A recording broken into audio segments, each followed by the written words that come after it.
Okay, there we go. Everything should be good now. God dang it.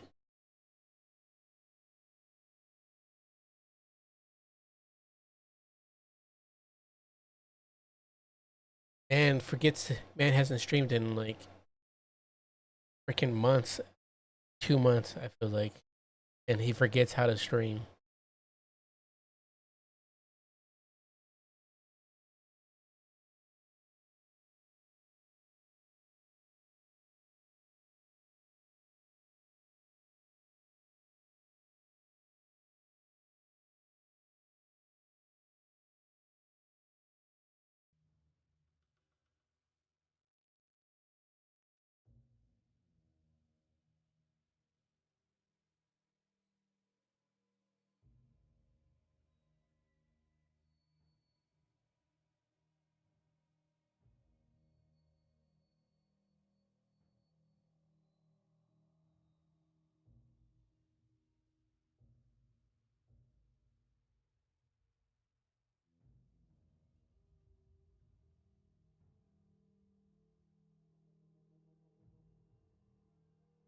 Anyways, yeah, I casted that Greenskin game.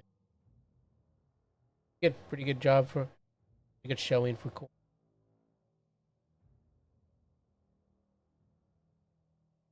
Now you're up against fire. Um, I don't envy you, to be honest.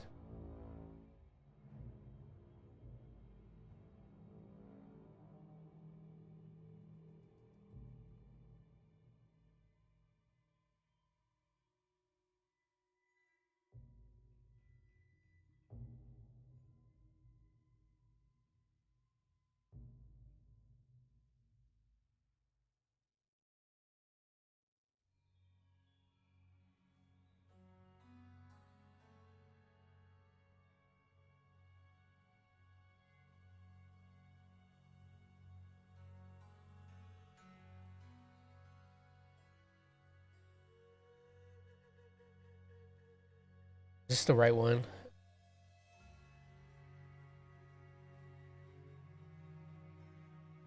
Yeah.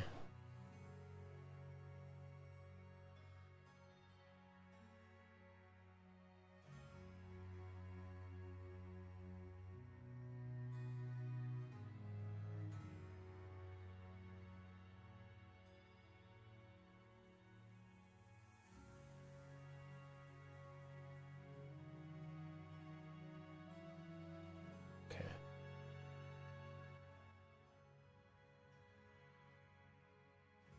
All right. Hope everybody's games are going well. Hopefully better than stream has been going so far.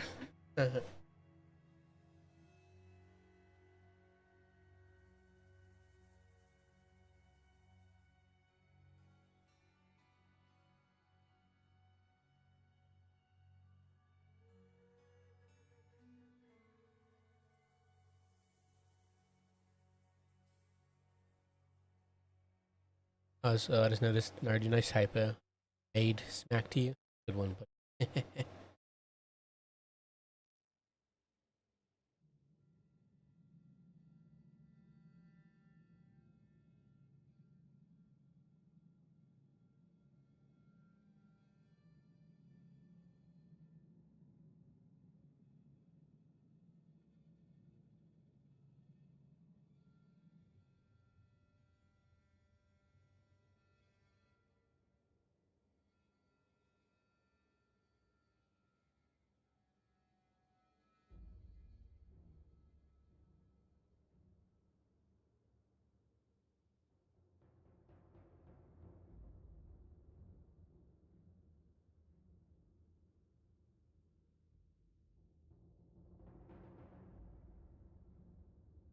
or do you see? Gotta wait for a whole random fireplace.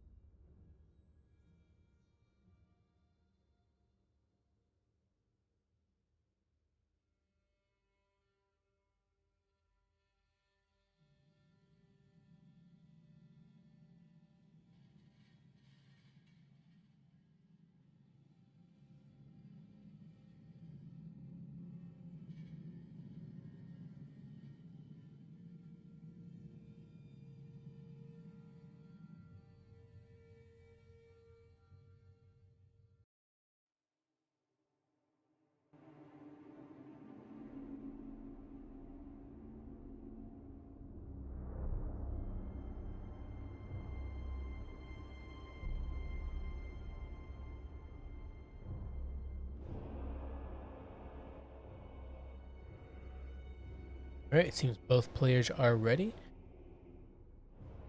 To have Baltazar Gelt and himself on the field up against Valkyrie.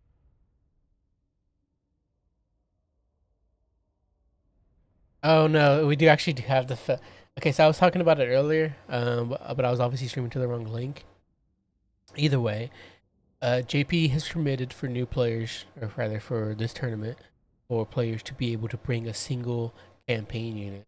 And I was thinking, Corn already got screwed here because Corn has nothing.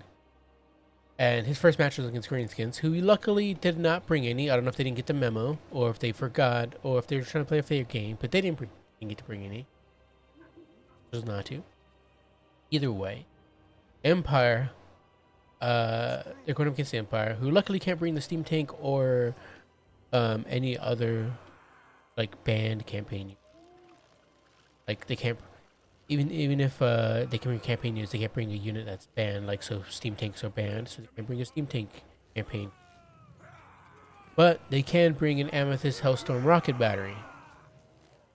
So, I mean, I can't imagine that it'll be what, you know, I can't imagine it'll win the game for random Cuban, but I can imagine it'll be very destructive. And I really feel for poor Nardu. This is tough. This is gonna be tough. This is gonna hurt.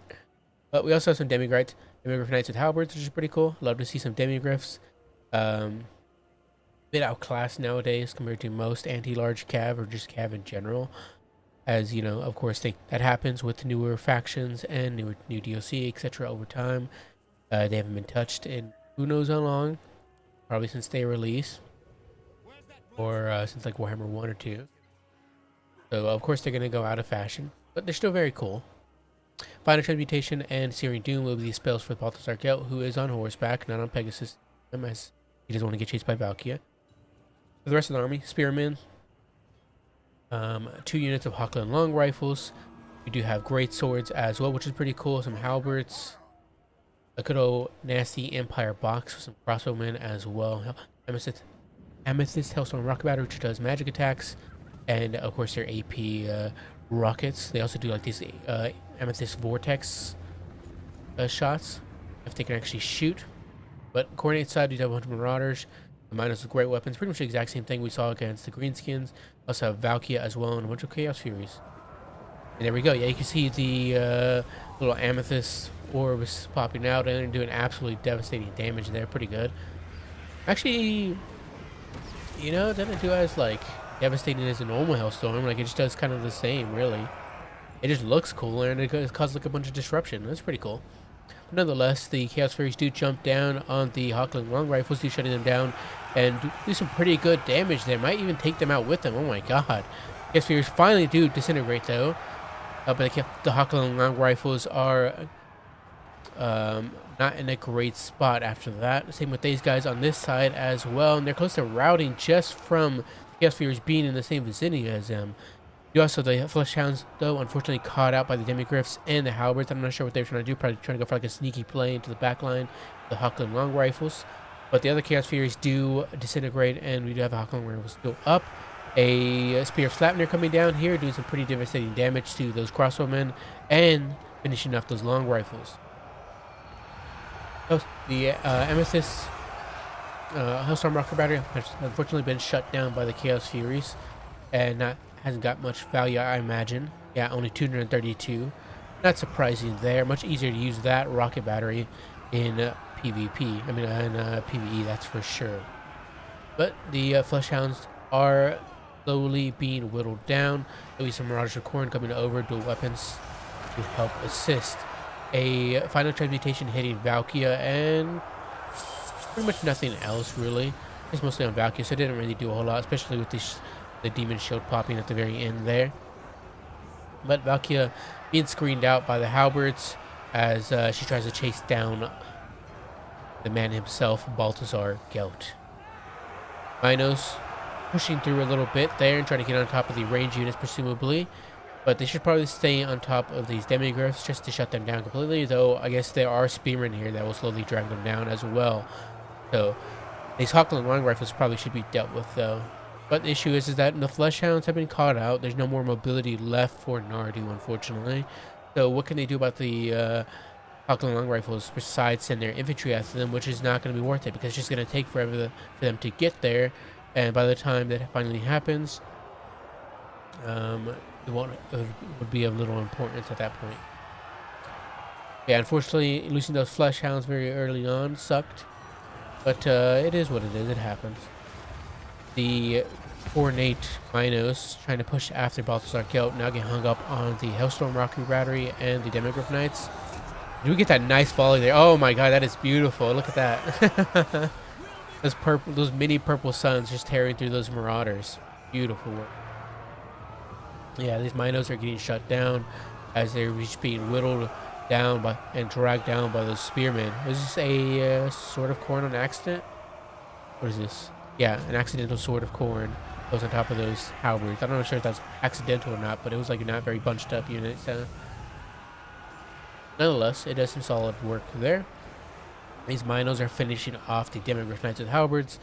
Much better at that job than the Demigryphs. Sad to say, but still. Hellstorm Rocket Battery continuing to shoot in. Point has been taken by Nardu, but I don't think it will matter in the long run, not long end. Really goose. But Balthazar needs to be chased by a Valkia. And it matters not even if Valkia catches him or not, or eventually catches him or not. It's just there to constantly stress random Cubans micro. Having to keep Balthazar Gelt on his toes. But Valkia is coming down and getting into those halberds there and trying to help out in that fight, help bring things back. These Minos need to stay out of that combat with the spearmen, as they're pretty much the only hope left for the Coronate side aside from Valkia. Valkia can't clutch it out all by herself, so she's going to need the support of those Minos, who right now are being dragged down by spears slowly. To be fair, they are being hit by fear and of course damage sustained, so they might eventually rout. We'll see. Down to 8 leadership, down to 2. Also, Rocket Battery still shooting in there and even getting a final volley there on the Marauders before potentially being shut down. But the Marauders do get into combat with the Spearmen and are probably going to immediately rout as soon as they take even a fraction of the damage. These Marauders are being sent off. Same with these guys as well. The Great Swords are just chopping them to pieces and sending those Marauders back to the Chaos Waste where they belong. Empire's finest, ladies and gentlemen. And with this Hellstorm has finally been shut down. Minos coming back over to help support in this main fight, deal with those Great Swords, as those Great Swords are going to cause a bit of trouble there for the Marauders. But the Great Swords do finally get shut down. Now we have halberds here and a whole bunch of spearmen. Oh, and a nasty final transmutation coming in here. Is this overcasted at all? It is not. But nonetheless, they'll probably finish off those Minos as they're down to 1,000 HP and probably going to be sent home running. So these guys are holding on for a bit.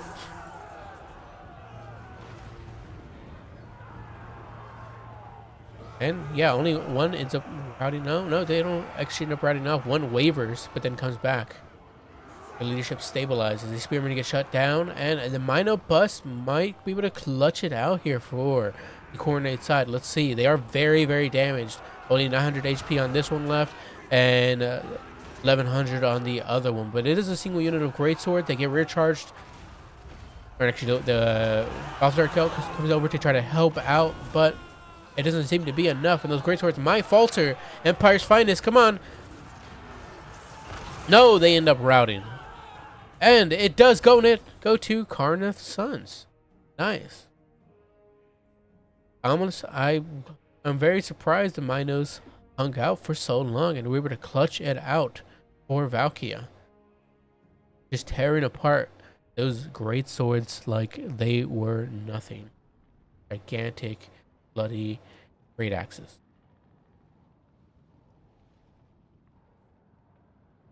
Looking at the values, let's see. Nothing too substantial. The Amethyst Hellstorm rocket battery, as cool as it was to see, didn't do a whole lot. Honestly, I think it's probably better in campaign just because like it doesn't do like insane amounts of damage without any of its upgrades. It looks certainly really cool and it does some nice disruption. But comparing this to like the ROR variant, the ROR variant just seems better in a PvP setting where I guess especially against a faction that's really good at pushing you close. You only get a few shots in. But still cool nonetheless to see. 1121 here on these demigriffs. 968. The Huckling long rifles. Shabby. I didn't even know that there was two crossbowmen. I thought it was just the one. But great swords. They held on. Did their job. 1049 here on Valkia. Minos did pretty good. 1811 on this one and 1780 on this one. Yeah, the demigriffs could not hold up to the might of those Minos. Maybe we need some like Sigmarite blessed demigriffs to challenge the dreaded Minos of the Cornate side. Because, yeah, they just do not hold up. And give them all mini Galmarizes.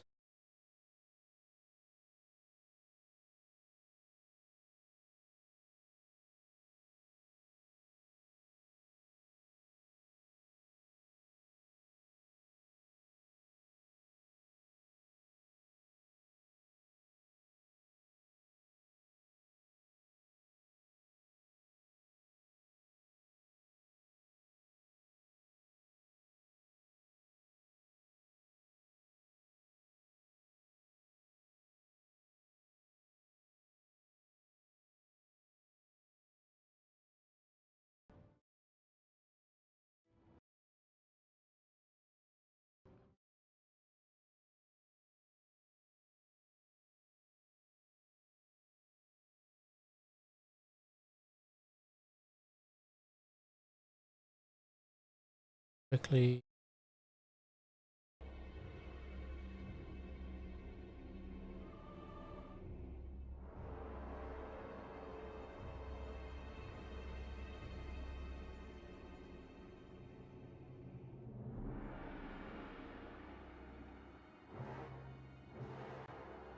There we go. For some reason, Alt was set to mute my desktop audio. I don't know why. Don't ask me. Wish I knew the answer, but I don't. Anyways. I want to be on Nurgle? I doubt it. I doubt it. With Nurgle? I doubt it. Come on.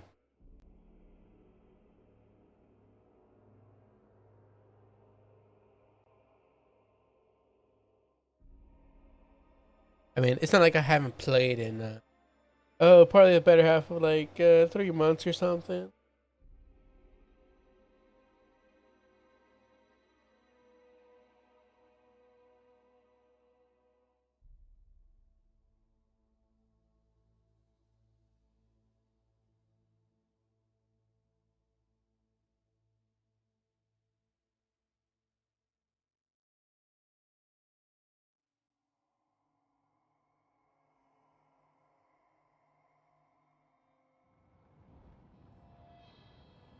We can hop in and give it a go, but I also probably should watch other while we're waiting.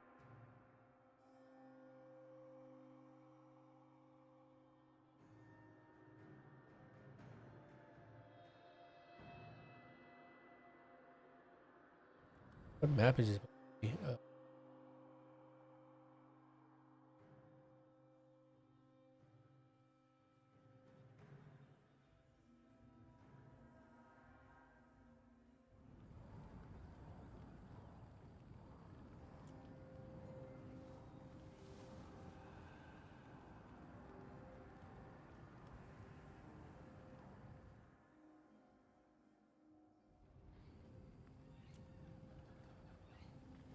Of course, nobody has spectator thoughts. That's classic.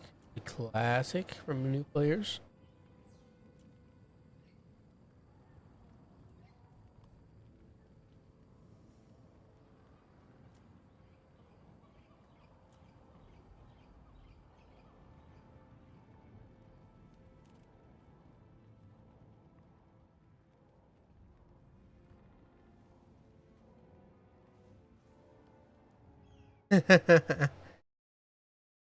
Oh, let me see if anybody's posted replays. People have figured that out yet. Doesn't seem like anybody's. Okay, we got one.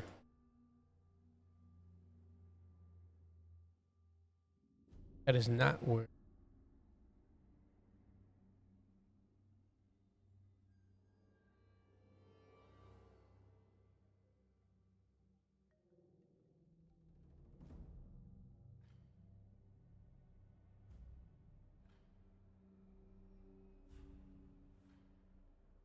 Right, we do have one replay at the very least. We can watch that. You could spy on your opponent. Is I think,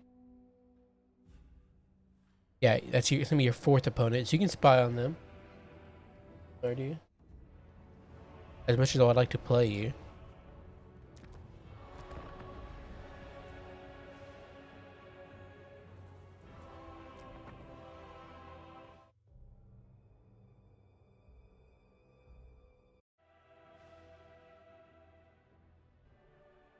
Alright. You have Arius Storm, Korean player, up against random, and you just faced. Tried to bring in the Hellstorm Rocket Battery up once, but twice, presumably even a third time in their first, in their third game. But let's see. We have Demons of Chaos from Arius Storm, who does have Caress, Dark Prince with Pavane just for that rampage, and a whole bunch of Chaos Furies, presumably, or is it just two? It's just a two and a single unit of Screamers. And then we have some Fiends as well, some deadly little Fiends. I think they're limited to, what, one in this? Either way, 3 Seekers for that AP fast cav ability. We have Nurglings up front, along with the Frontlockers Bubonics, and some Flesh Hounds as well. 2 of them in total. Screamers are just, and that is it. For the Empire side, we do have Boris Toddbringer, the man himself, who does have Midland Runefang, who does for that replenish, and White Cloak of Ulrich, and he is going to be on his Demigryph, whatever it's called. I can't think of the word. Griffin, yes. Spearman and a Swordsman up front, along with some Huntsmen. 3 of them in total. We also have a Bright Wizard with Flaming Burning Head and Flaming Sword of Ruin. Spearman as well, and the Royal Altar Griffites, plus 2 Empire Knights. Royal Altar Griffites are pretty cool. The RL variant of the normal Demigryph Knights with Halberds. You have that anti-large. They do cause terror.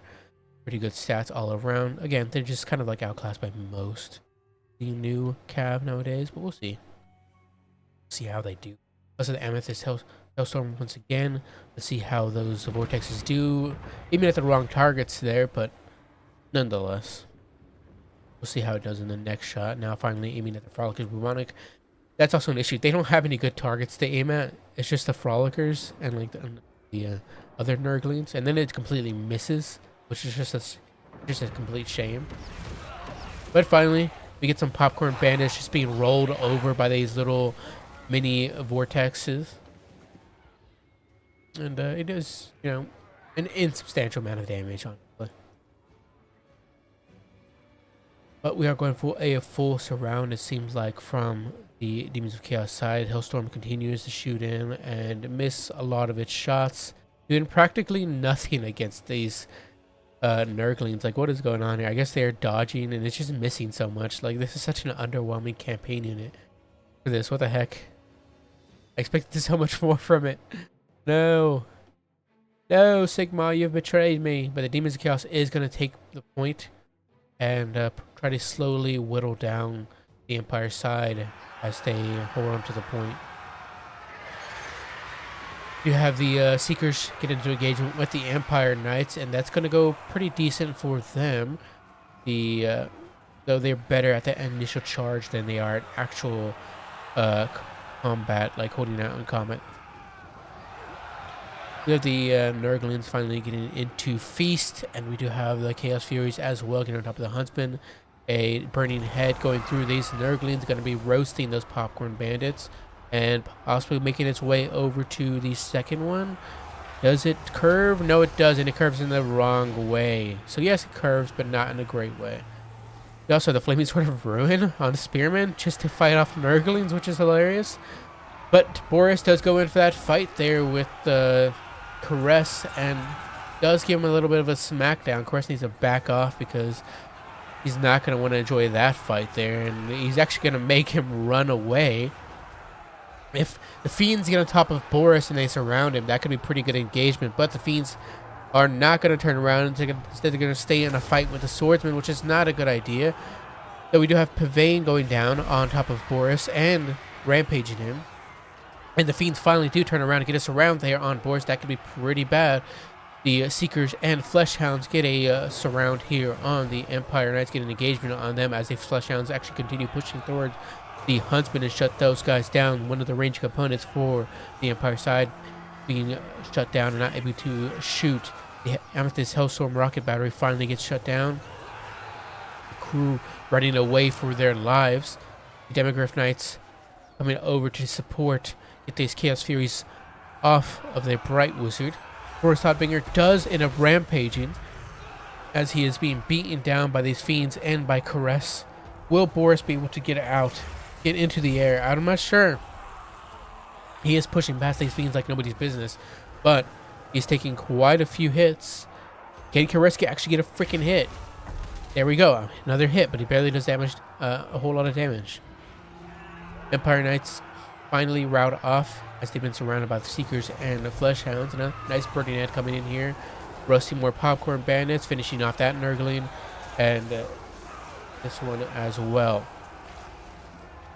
Boris does end up routing, shattering in fact. And what looked to be going great for Boris turns around and he has to run home to Middenheim as he's shamefully beaten down by Caress and his Fiends.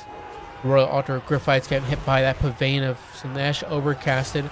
Now they're going to rampage for quite a bit of time and probably finished off here. They're not even going to be able to get the chance to run away as they begin routing and attempt to flee. But I think Empire side, they are faltering, and Middenheim will be going to Demons of Chaos.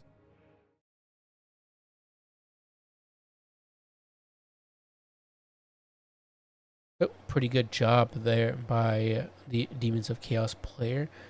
23-20 here on Caress.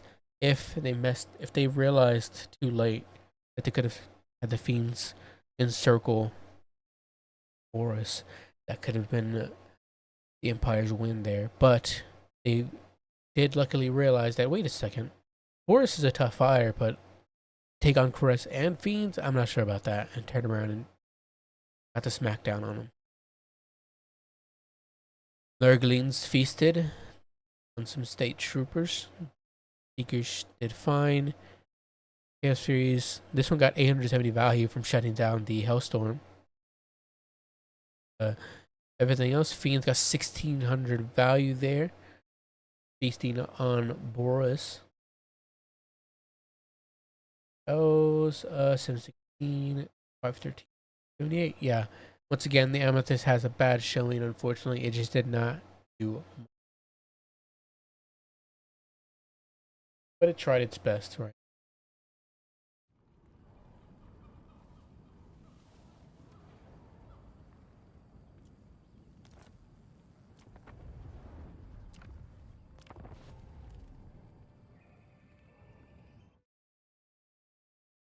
Alright.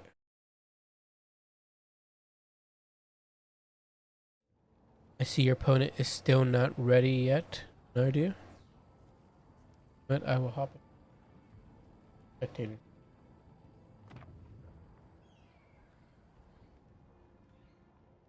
Hopefully they'll be ready soon. We have another replay coming in from Eris Thorn versus Inevitable.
Naruto, don't do it. No. You were supposed to be the chosen one. Naruto says, I'm running nothing but dogs.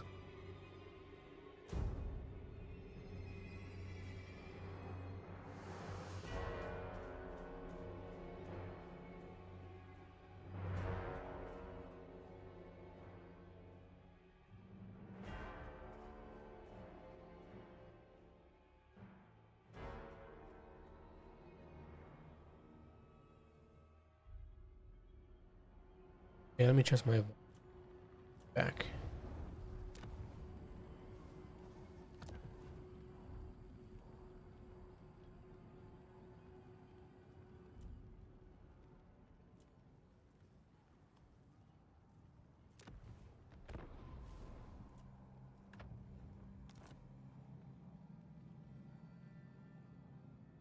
Make sure to do that.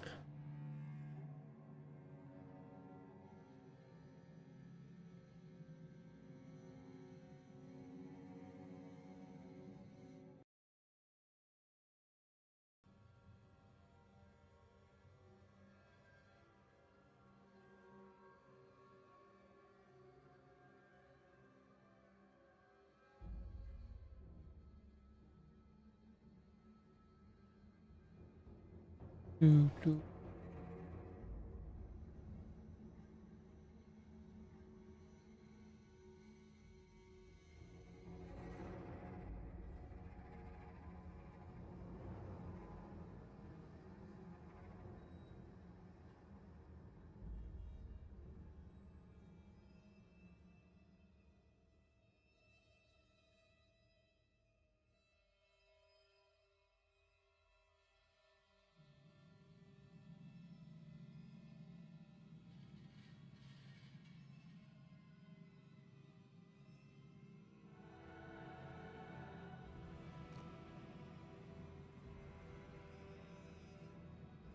Yeah, do this even have any? They do have extended roster stuff.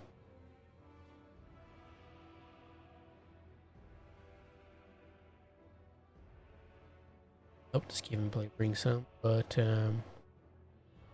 you might not. They might not know.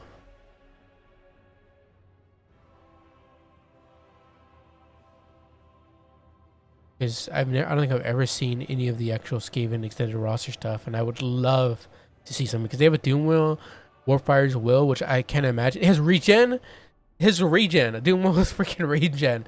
Please bring that. I'm begging. No.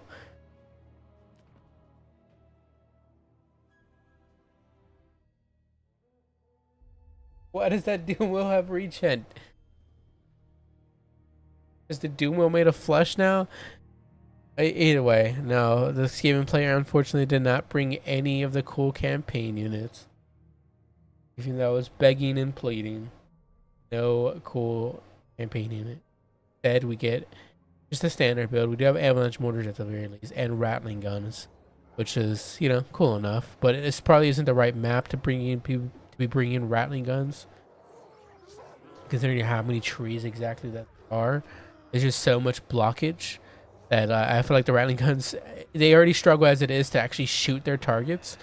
They're gonna have even worse time. But I mean, at least there's a little bit of a clear viewing on this angle right here.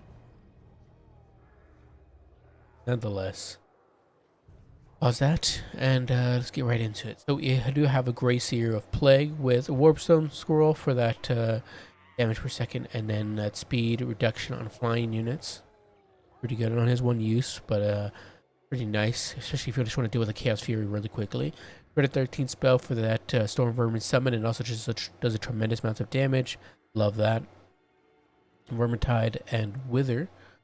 And then we also have Portents of Verminous Doom for that -4 leadership debuff in melee. And though how often you're going to send the Grey Serum in melee, if you only, especially if you only have them on foot, I don't know. Probably, hopefully, not often. The rest of the army is just going to be a whole bunch of clan rats for the infantry, rat ogres, and then we do have the avalanche mortars, ROR death globe mortars that do some pretty great work.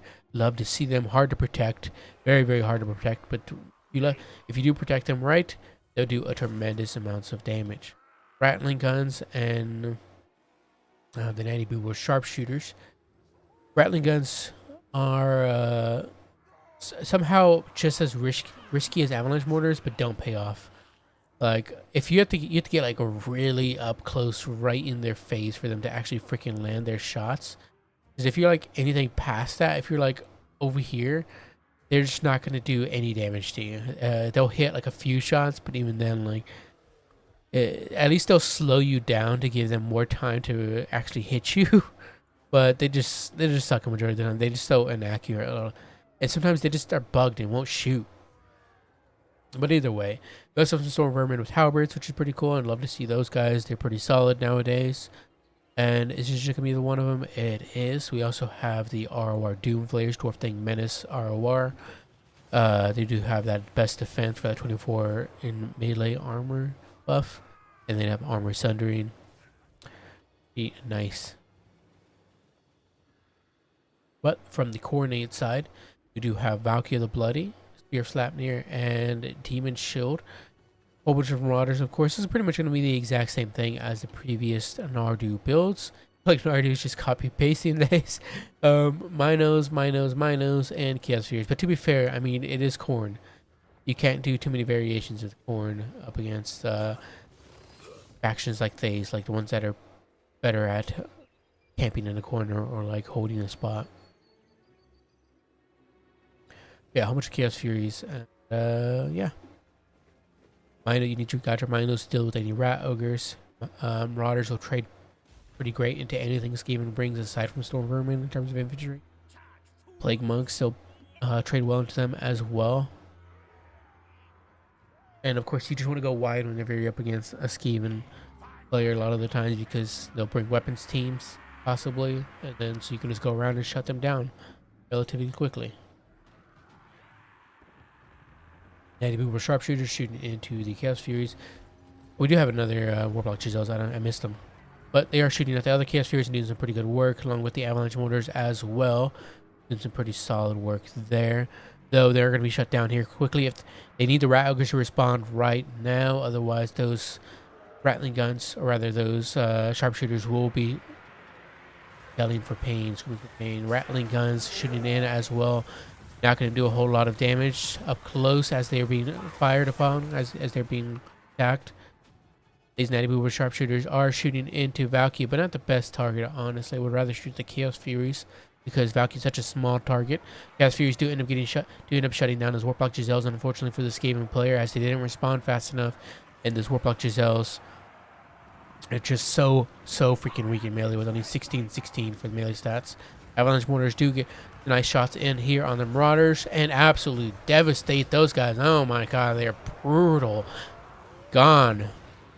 Rat Ogres do finish off the other Chaos Furies, however, but on the other side, going much better for Khorne as they do get a nice catch out on the Natty Boomer Sharpshooters and potentially a Spear of Slapnir here going down and doing some decent work there. Natty Boomer Sharpshooters are on guard mode and still shooting in, but it doesn't matter. They will be routing here soon, especially with the help of the Marauders of Khorne. Rattling Guns need to pull back a bit here so they can get some decent firing lines set up. Because right now they're only getting like partial shots into the sides of these Marauders and not really doing much at all. Rattlers are trying to help out there, shut down those Marauders, screen them out from the Rattling Guns, but they're not doing a whole lot, unfortunately. You have something being casted here. What is this? A Wither? And then a Dreaded 13 spell, possibly? I'm not sure what that was, but there we go. Finally coming down. Yeah. Oh, it's a Skaven's Slave Summon. A Clan Rat Summon. Get on top of those Marauders. Going to help out in that fight. Wither bringing them down to 5 armor. Pretty nice. Going to help out there with that fight. Cultist. I didn't even see the Cultist there, but the Cultist is beating down on the Greyseer. Greyseer is going to need some help. Get away from that Cultist as he does not match him in physical prowess. 1 pro for the Khorne side as well as along with the Natty Boomer Sharpshooters. They also got the Dwarf Thing Menace off the field, so no nasty little Doom Flayers running around the battlefield causing havoc. But Marauders slowly whittling down these Clan Rats, but they do end up routing, especially with the help of the Storm Vermin there. There's just too much armor for them to have to fight through. Rat Ogres get caught up by the Marauders and are probably not going to be able to come back now A bloodletter summon coming in there from the occultist, who's trying to get that surround finally on that gray seer and shut them down. And they might be able to do that, but the Rathookers do come in there to deliver the pain to the cultists and send them running. A Sword of Cord coming in here, possibly. We'll see here. And it does, doing some pretty devastating damage to the Skaven slaves. Those poor Skaven slaves got overkilled like it was nobody's business. And the Storm Vermin do take a pretty good chunk of damage as well. These Minos getting in there in the fight, trying to help out. As it's just a big old blob fight right now for the side. There's just so many bodies on the field that the Coordinates guy doesn't have to deal with. Here Flatmere going through, doing some okay work on Clan Rats. Could have been positioned a little better to deal with those Storm Vermin. Valkyrie continuing to chase after the Grey Seer. Grey Seers will probably need to get into the Storm Vermin blob there, but I don't think there's going to be anything left to protect them. And army losses kicking in, and it'll be going to the Coordinate side once again. Nardu up to 10k, 11k damage value right there. Nardu is just running things over with their Karenith's sons.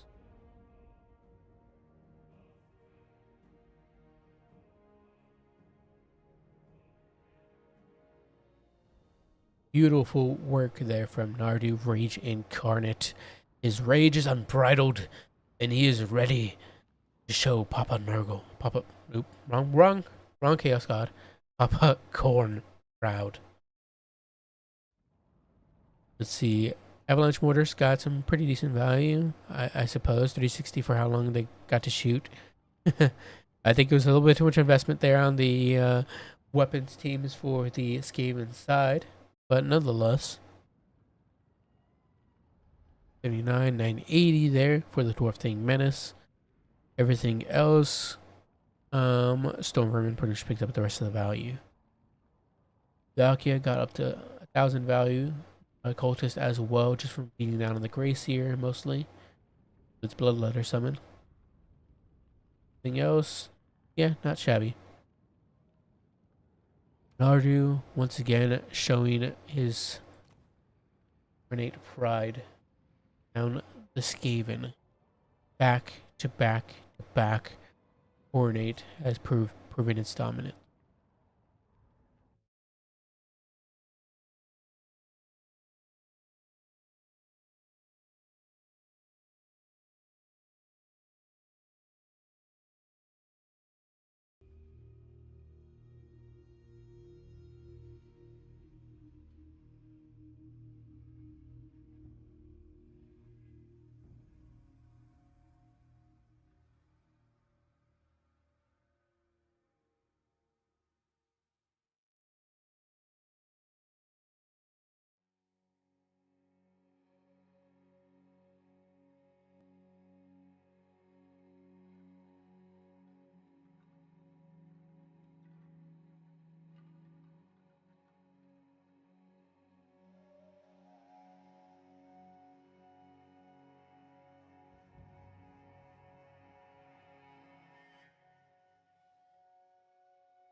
Alright, we also got some more players coming in here from Random Cuban, Fabrosi.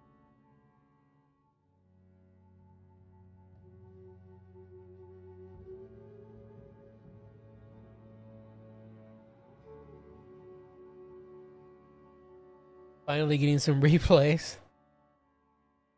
Thank you, new players.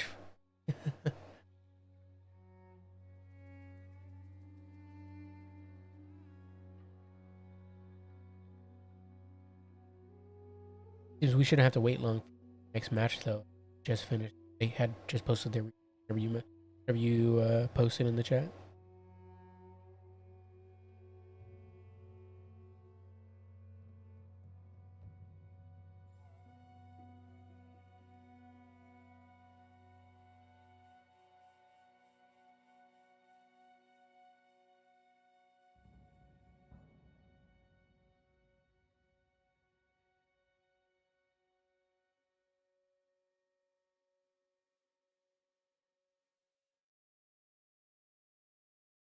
Also, you said that you would bring dogs.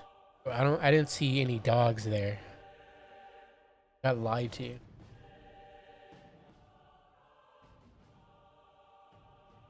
Where's my corn dog, huh? Deliver the corn dog.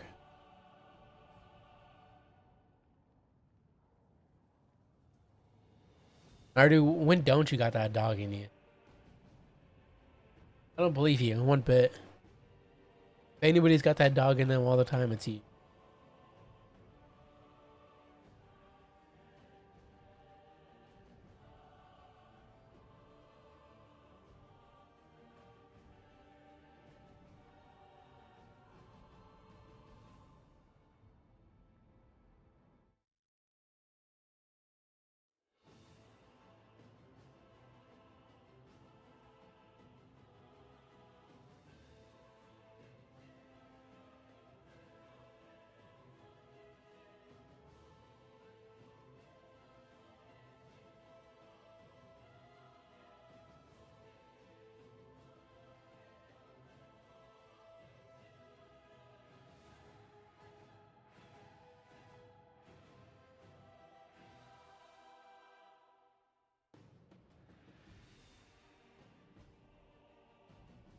Oh yeah, did we get any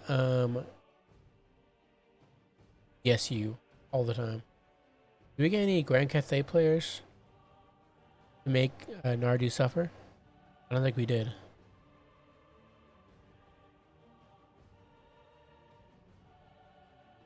Just Empire.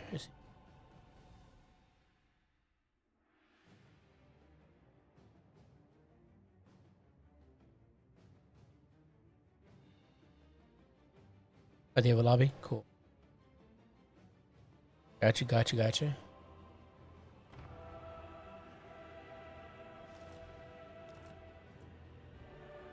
They don't have a spectator slot open, Nardu.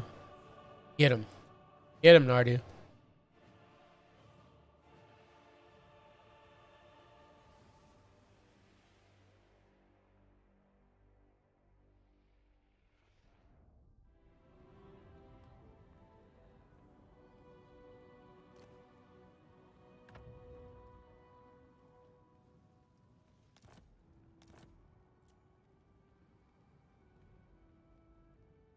Pick him, boy. Let him know I need that spec slot now. Thank you, Nardu. Thank you. Yeah, I knew you had that dog in you.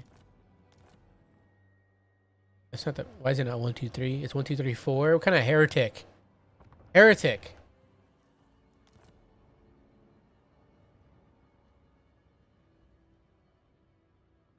Next, you're gonna tell me people do 1, 2, 3, 4, 5.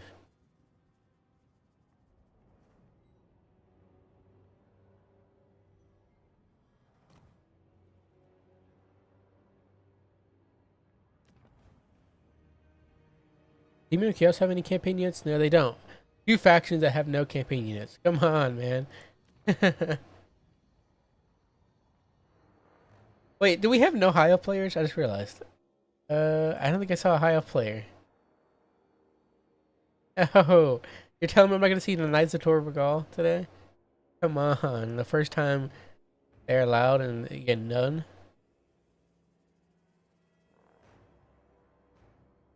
A Narian is playing Teams of Chaos and not High Elves? What kind of heresy is this?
All right.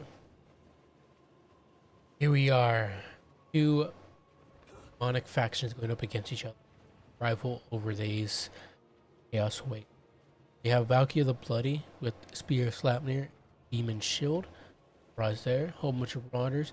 Time no dual weapon variants, as we have no need for them. Two Bloodletters, however, they do have that magical attacks and a bunch of infantry. Too much there against Demon Beast faction. We have Chaos Furies as well on both flanks, and triple Minos. Yes, it is triple Minos with great weapons. Fantastic, and overall one of the best anti-game. Karanak, he did bring that dog, and it turns out Neuter does have that dog in him, like I said. Just have that wounded prey for that -5 melee defense and vigor per second, and magical attacks. Plus Prey of the Blood God for that net, which is pretty nice. 3 uses out of it, and Karanak's Howl for that unit of Flesh Hound, which is pretty cool. Also have that brass collar of Bloody Vengeance, and honestly, not a bad pick here against the demons. As your corn, you're going up against Demon Chaos. Typically, you're relying a lot on their magic with their spellcaster, and it's typically be a Zinj or a Nurgle caster. So you're gonna get a lot of use out of that brass collar there. Issue is you just gotta keep them out of combat with a bunch of fiends and Chaos Fury. It'll take quite a bit of damage very quickly. Grand Vomitus will be leading the Demons of Chaos, as he does have Fleshy Abundance, and that'll be just it. Plague Bearers and Exalted Demon Nets uniting together to take down the Coordinate forces. Chaos Furies of Zinj as well. Even Zinj is in this as well. So all three going against their brother Khorne. We also have Changebringers as well, can do some pretty good damage. And a Beast of Nurgle plus the Barons of the Bog would have regen, and then Miasma of Rot and Cloud of Flies, of course, the Mina Nurgle unit. And that Beast of Nurgle, like I said. Also have Exalted Demonettes. These Chaos Furies do go into an engagement with the other Chaos Furies of Khorne to finish off those Chaos Furies, and it does go better for the Demons of Chaos, sort of. It kind of just goes for a 1-for-1 trade, and even the Zinj Furies do take some damage as well, so hard to say how good of a trade that was. Changebreaker's getting nasty shot into there, those Minos there. I don't know why the Chaos Furies did. Oh, those are Zinj. Zinj ones do go after the Minos, double 2v1ing those Minos. Do probably be able to get some pretty good damage into them, as they are more specialized for large targets and don't have that great melee defense. I honestly would have stayed in combat with them, but I understand pulling out. These Zinchian ones over here probably need to come back into the main combat as well. We do have Grand Vomitus being taking a fight with Karanak. Karanak's going to start getting some nice little bites into that Vomitus bastard, as he now is surrounded by Valkyria and Karanak. A Changebringer shot in there as well. There's some okay work. It's better against infantry, and they don't have much infantry right now to shoot at. If there's any Bloodletters that they could shoot at, they could. Yeah, there's some right here. If you could shoot right here into these Bloodletters, that could be some pretty good value. But they're very spaced out, so I understand not picking those guys. Grand Vomitus does get away, as he does have the mass to do so. Valkyria could probably finish off that Beast of Nurgle, same with the help of Karanak. But yeah, Minos are taking quite a bit of damage from those Changebringers, and they are charmed at the moment, so they're not putting in as much work as they could be. These Changebringers might be able to finish off those Minos if they are able to get away from Valkyria. If not, then the Zinchian job as well. These Zinchian Furies are finishing off these Marauders. Bloodletters are doing a pretty good job at the moment, and can fight these Plague Bearers. There's actually 2 of them at the moment. Unfortunately, Karanak has been beaten up quite a bit, as he is surrounded by Exalted Demonettes, and it makes sense. They do get hit by that Overcasted Fleshy Abundance as well. Karanak does need to get out, but he just not have the mass to do so. But he actually is finally pushing out there. Very nice, but The Beast of Nurgle is really trying to stick to him, trying to make sure, trying to pull him down, and hopefully Karanak be able to get away, and he does get away. He does need to get around and get that brass collar around on the ground vomitus, so he can't cast any spells. Minos do come back, along with some Minos, and some Marauders, excuse me. Changebringers get a nasty little volley there on the Minos and send those guys packing. These Marauders slowly grinding out the fight with the Plague Bearers, but oof, the Changebringers do finish off those Minos, roast those cows, not allowing them to go back home. What kind of value are you looking at right now? 2,000 value on those Changebringers, as the Chaos Furies from the Khorne side were outmatched by the massive amount from the Demons of Chaos side. So nothing was able to shut them down. They still have a single volley left, and they do get a nasty volley there on these Minos and Marauders. Doing some decent work there, but that is it for them. They no longer have any more shots. They still have okay melee stats, 31 of 46 weapon strength. So they can do something like rare charge these Marauders and finish those guys off. But it's not looking great here for Khorne. We do have a single unit of Bloodletters, which is, you know, relatively healthy, I suppose. They can still put in some work, but we as the Beast of Nurgle, we have much more healthy unit of Plague Bearers and double unit of Exalted Demonettes. So I don't think these Bloodletters are going to be able to be enough. But Karanak and Valkyrie are here. Maybe they can put in some work. Yeah, I think unfortunately it will most likely be going to the Demons of Chaos. Grand Vomitus is here, just beating down on those Minos, cutting them down to size. We do have a net going down on Grand Vomitus, Prayer of the Blood God, but unfortunately it is not enough. Would have been nice to have that net earlier when Karanak and Valkia were circle beating on him, but it wouldn't have lasted that long anyway.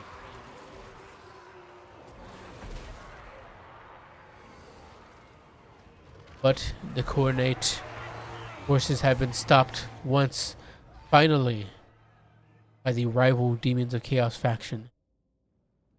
The three demonic factions got tired of the Khorne side running around and doing as they pleased, killing mortals and taking win for win for win, skulls for skulls for skulls, and decided to team up against them. And remind them that they're not all buddy-buddy. Khorne can't just do whatever they want. Levelers at 600 value each. Minos struggled a bit. Karanak got 1300 value at 1244. Valkia 17 and 13.7 on. They just did wonderful work there in that late game situation. They survived for so long and just did such incredible work. That charmed effect and just that AP just slowly whittling down Karanak, and then of course beating back the Bloodletter. No friends allowed. I don't have any. 2100 value here. Did incredible. That's also another issue as well. The 2 Chaos Furies to the 4 from the Chaos. They had nothing checked on the Changebringers aside from Valkia, which I probably would have done was continuously just send Valkia after the Changebringers the entire game. I understand there's other you go after as well, but Changebringers just did so much freaking work there because they were uncontested, unfortunately. 1026 on the Barons of the Bog. They did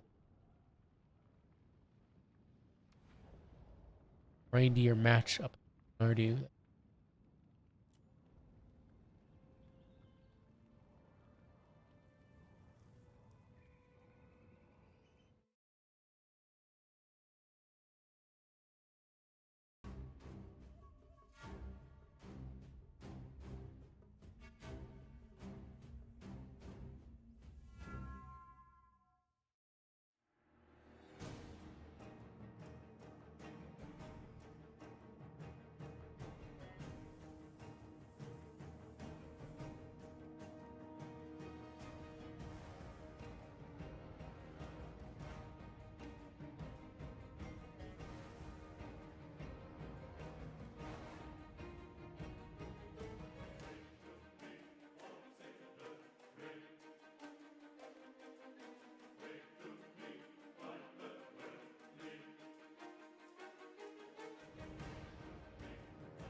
Alright, we got some more plays.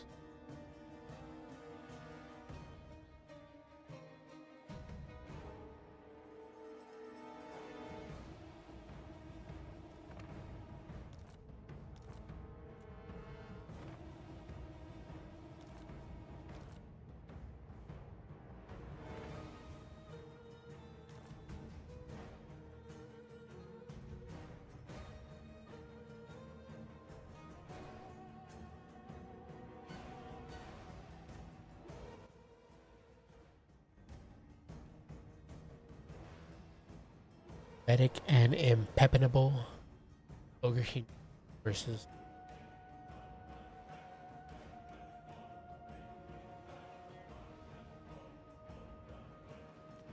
you again have no campaign exclusive units. Come on, man.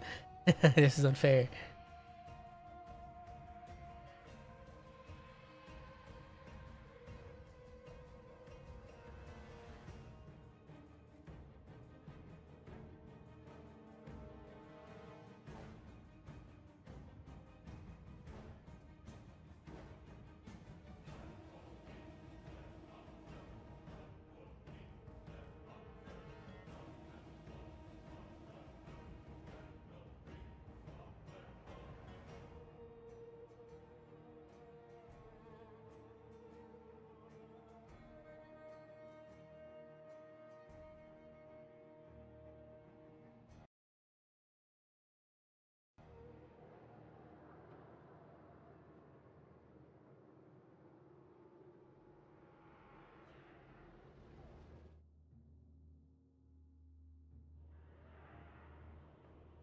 So you have the Ogre Kingdoms, and leading the Ogre Kingdoms is Crease's freaking Goatooth.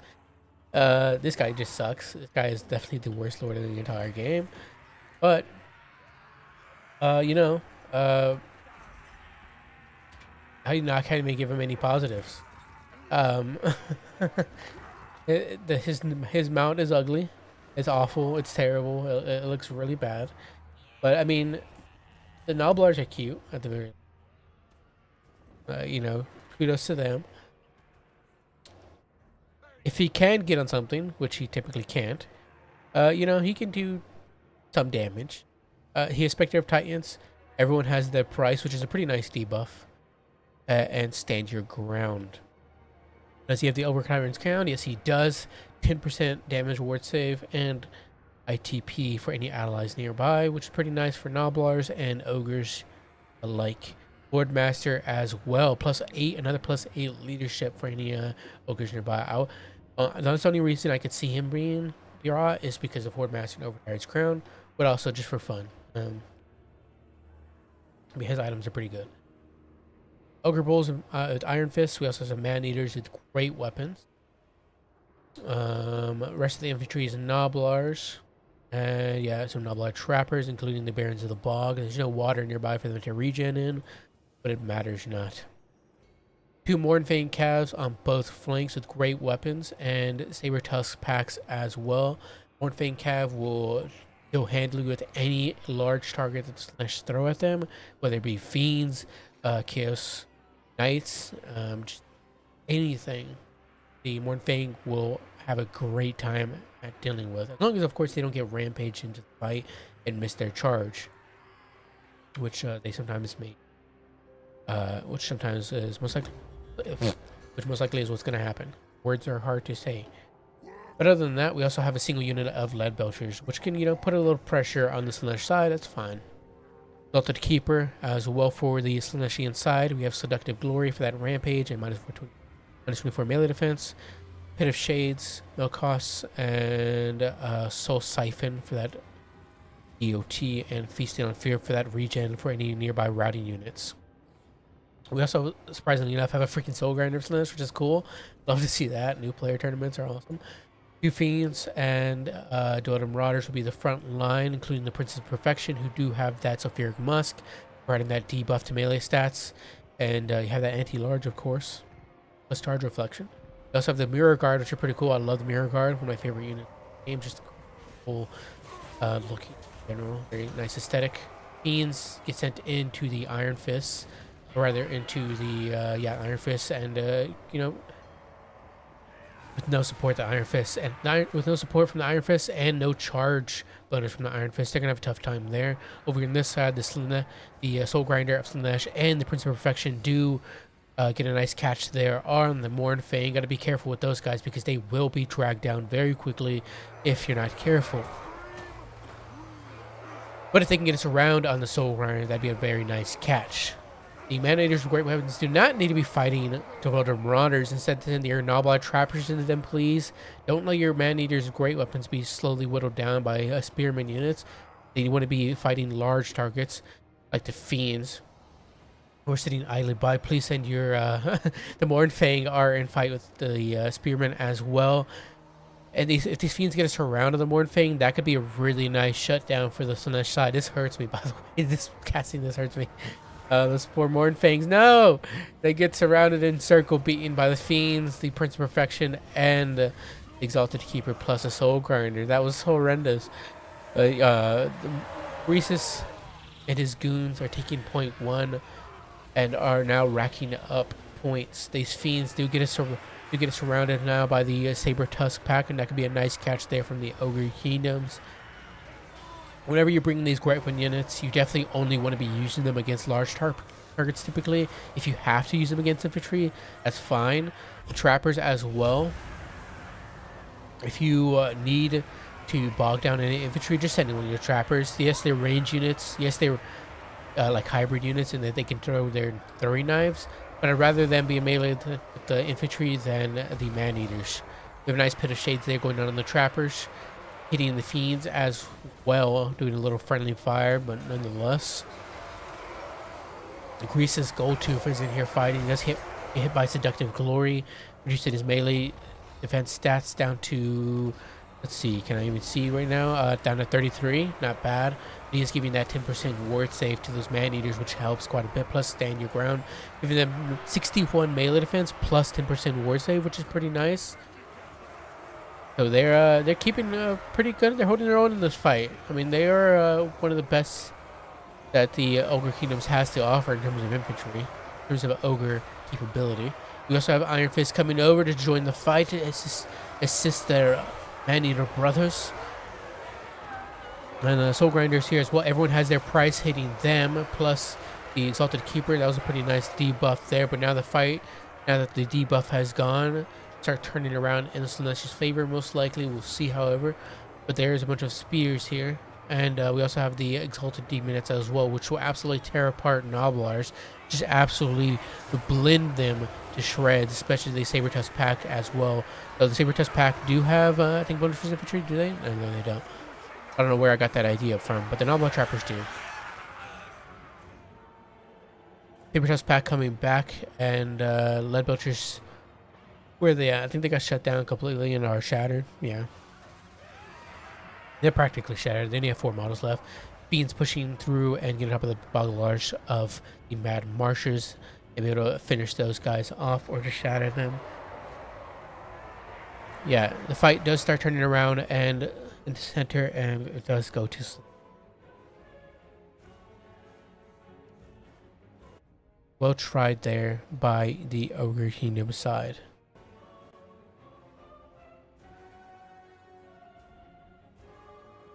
Rhesus tried his best there, but he fails as he always does.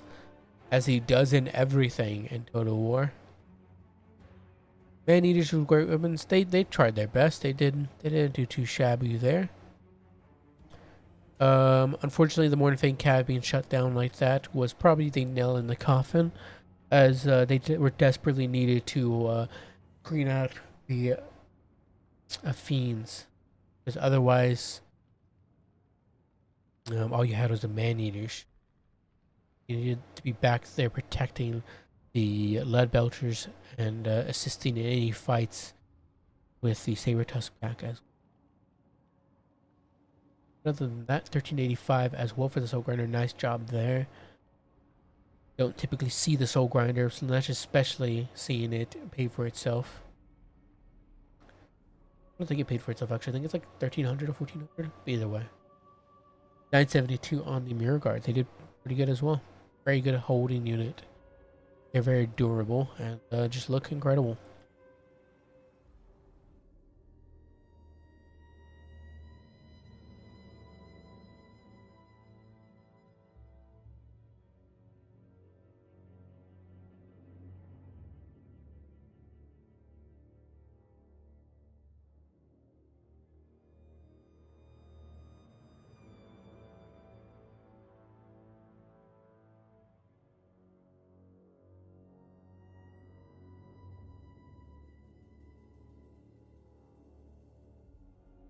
All right, let's see the brackets here. See how things are leading.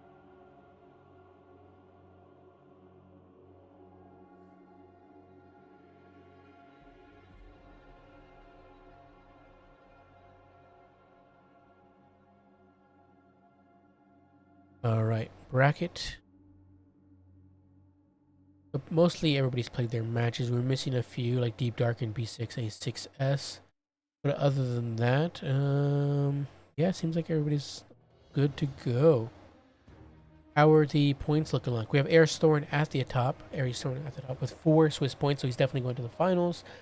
Or they're definitely going to the finals with 8 OPB points as well, on the off chance that they get rivaled against. Nardu is definitely going to the finals well, along with Chivo. And then the fourth one will be some form of tie, presumably, unless Deep Dark B66, are they involved at all? No. Yes, they are. Deep Dark, yes, because if they probably need to finish that match to make sure they have the correct OPB points, or rather the correct Swiss points.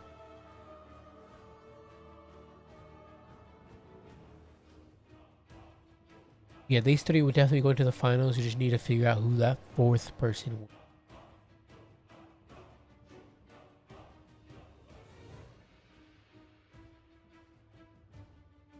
Because if B6A6 and Deep Dark, because yeah, like all of these guys have the same amount of points exactly to AAA.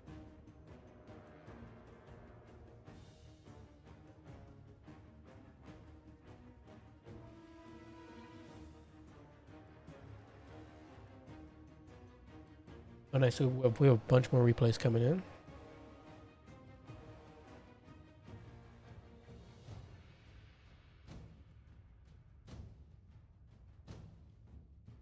Some people just save a bunch of their replays and are just dumping them. Yeah, it is using this replay section at dumping ground.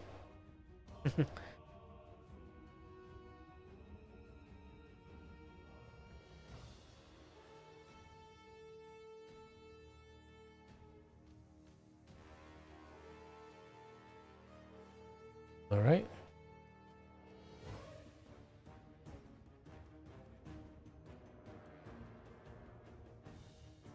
JP is doing a random number generator to decide who's because we have fourth spot.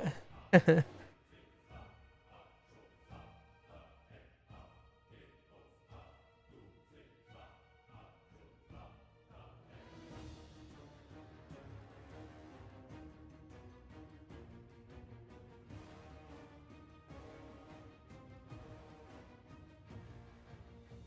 they never played this game, so I don't know what's going on there.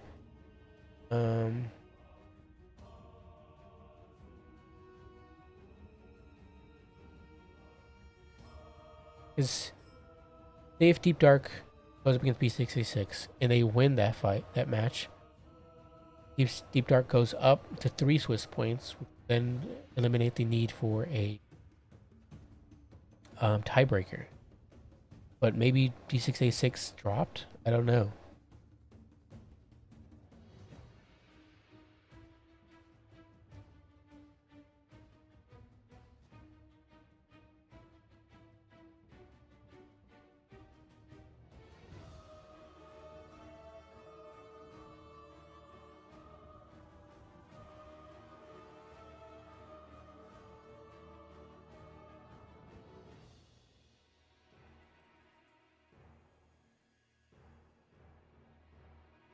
I think JPC.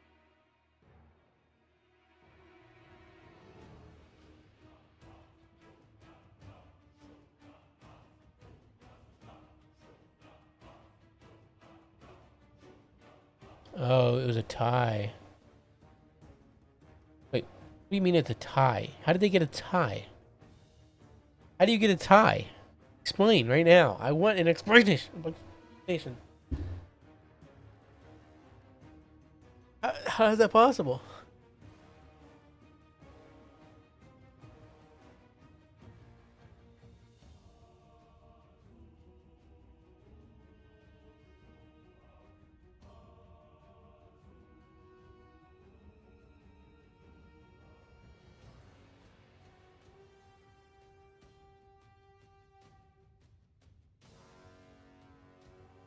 I've become confused as well. It'd be easier if you just. Uh, you can't have a tie. That's no. You can't have a tie in that situation. No, that doesn't how. That's not how that works.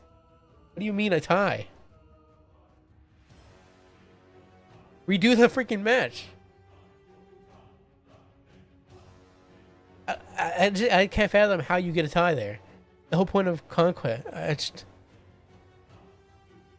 What do you? What does that mean? A tie? They're like both their units like just instantly die at the. What? I need to see this replay or something. Like, why is there a tie there?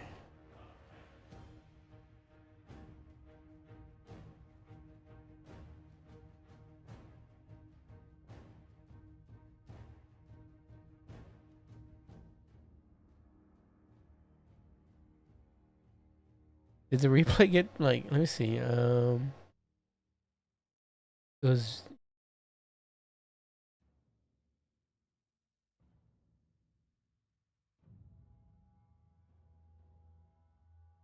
This is it. Yeah, it was.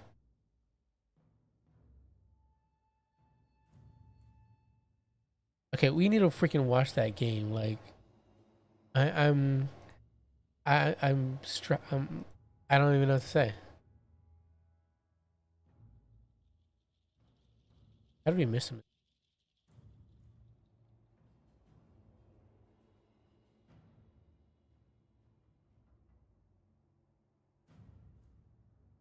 I just don't get. I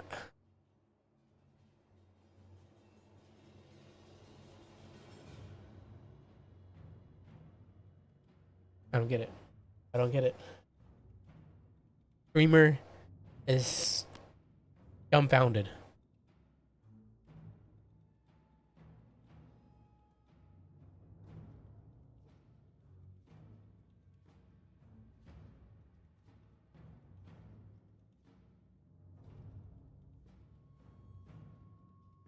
I hate not understanding things.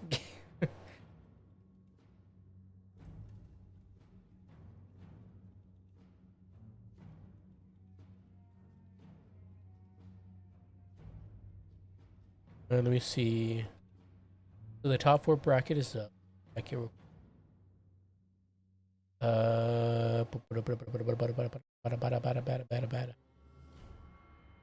Okay.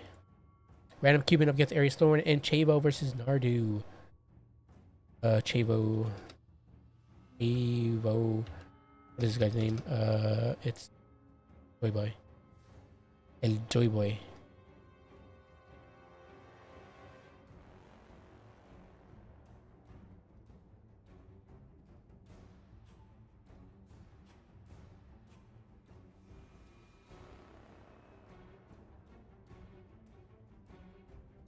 I don't know how to type your letters.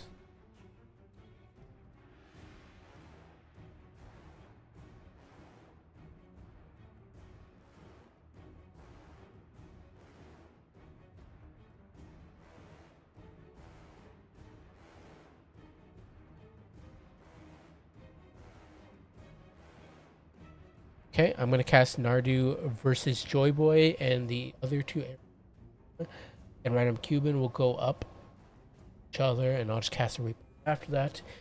But yes, we are in the semifinals, a very confusing semifinals. Let's get on with it.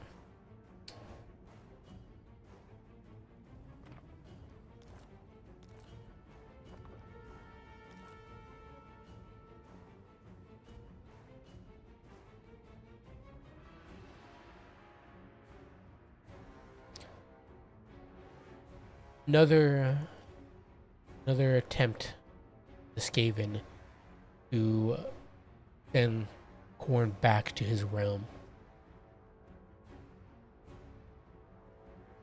Even do. How will Nardu's unbridled rage do against the vermin side?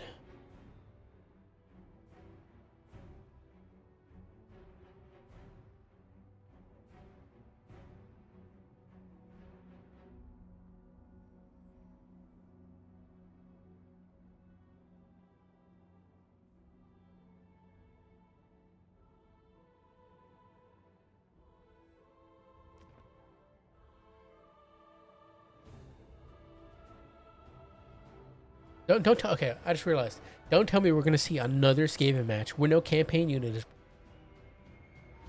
I mean, I'm all up for it. I mean, I'm all up for like other new player shenanigans with your Skaven side. But if JP is allowing you to bring a single campaign exclusive unit, I want to see it. Gimme. Let me see the freaking regen Doom Will. Let me see anything. Even has such interesting exclusive campaign unit.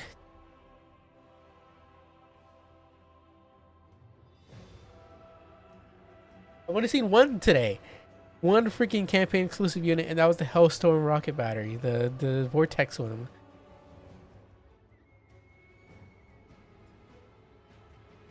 Obviously, I said the replays to go through, but and I'm hoping I won't be disappointed with those replays.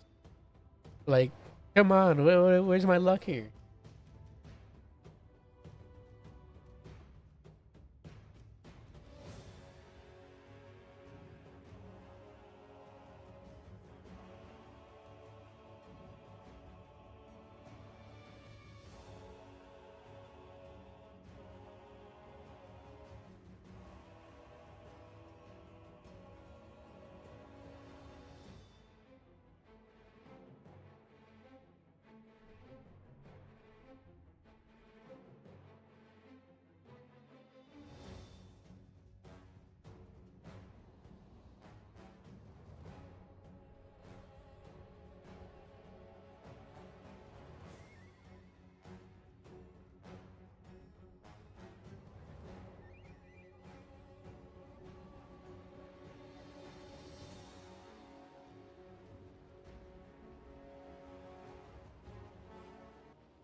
All right, here we are. You have Khorne once again. Nardu has made their way into the finals. Their rage unstoppable. And here we are again with Valkia, Fear of Sleipnir, and Demon Shield. And as well as the Gaze of Khorne for that ally buff. Does that weapon damage increase, and then of course some. Nice. We also have another Cultist of Khorne once again with that Gate of Khorne for that single Bloodletter summon. Pretty decent fighter. Can cause some disruption in that back line as well for the Skaven. Whole bunch of Marauders up front. Gonna go wide once again against the Skaven side. Some dual weapon. Two of them. We also have a whole bunch of Chaos Furies as well. Jump on any weapons team possible. Minos to deal with any Rat Ogre, as they will definitely and very easily deal with Rat Ogre.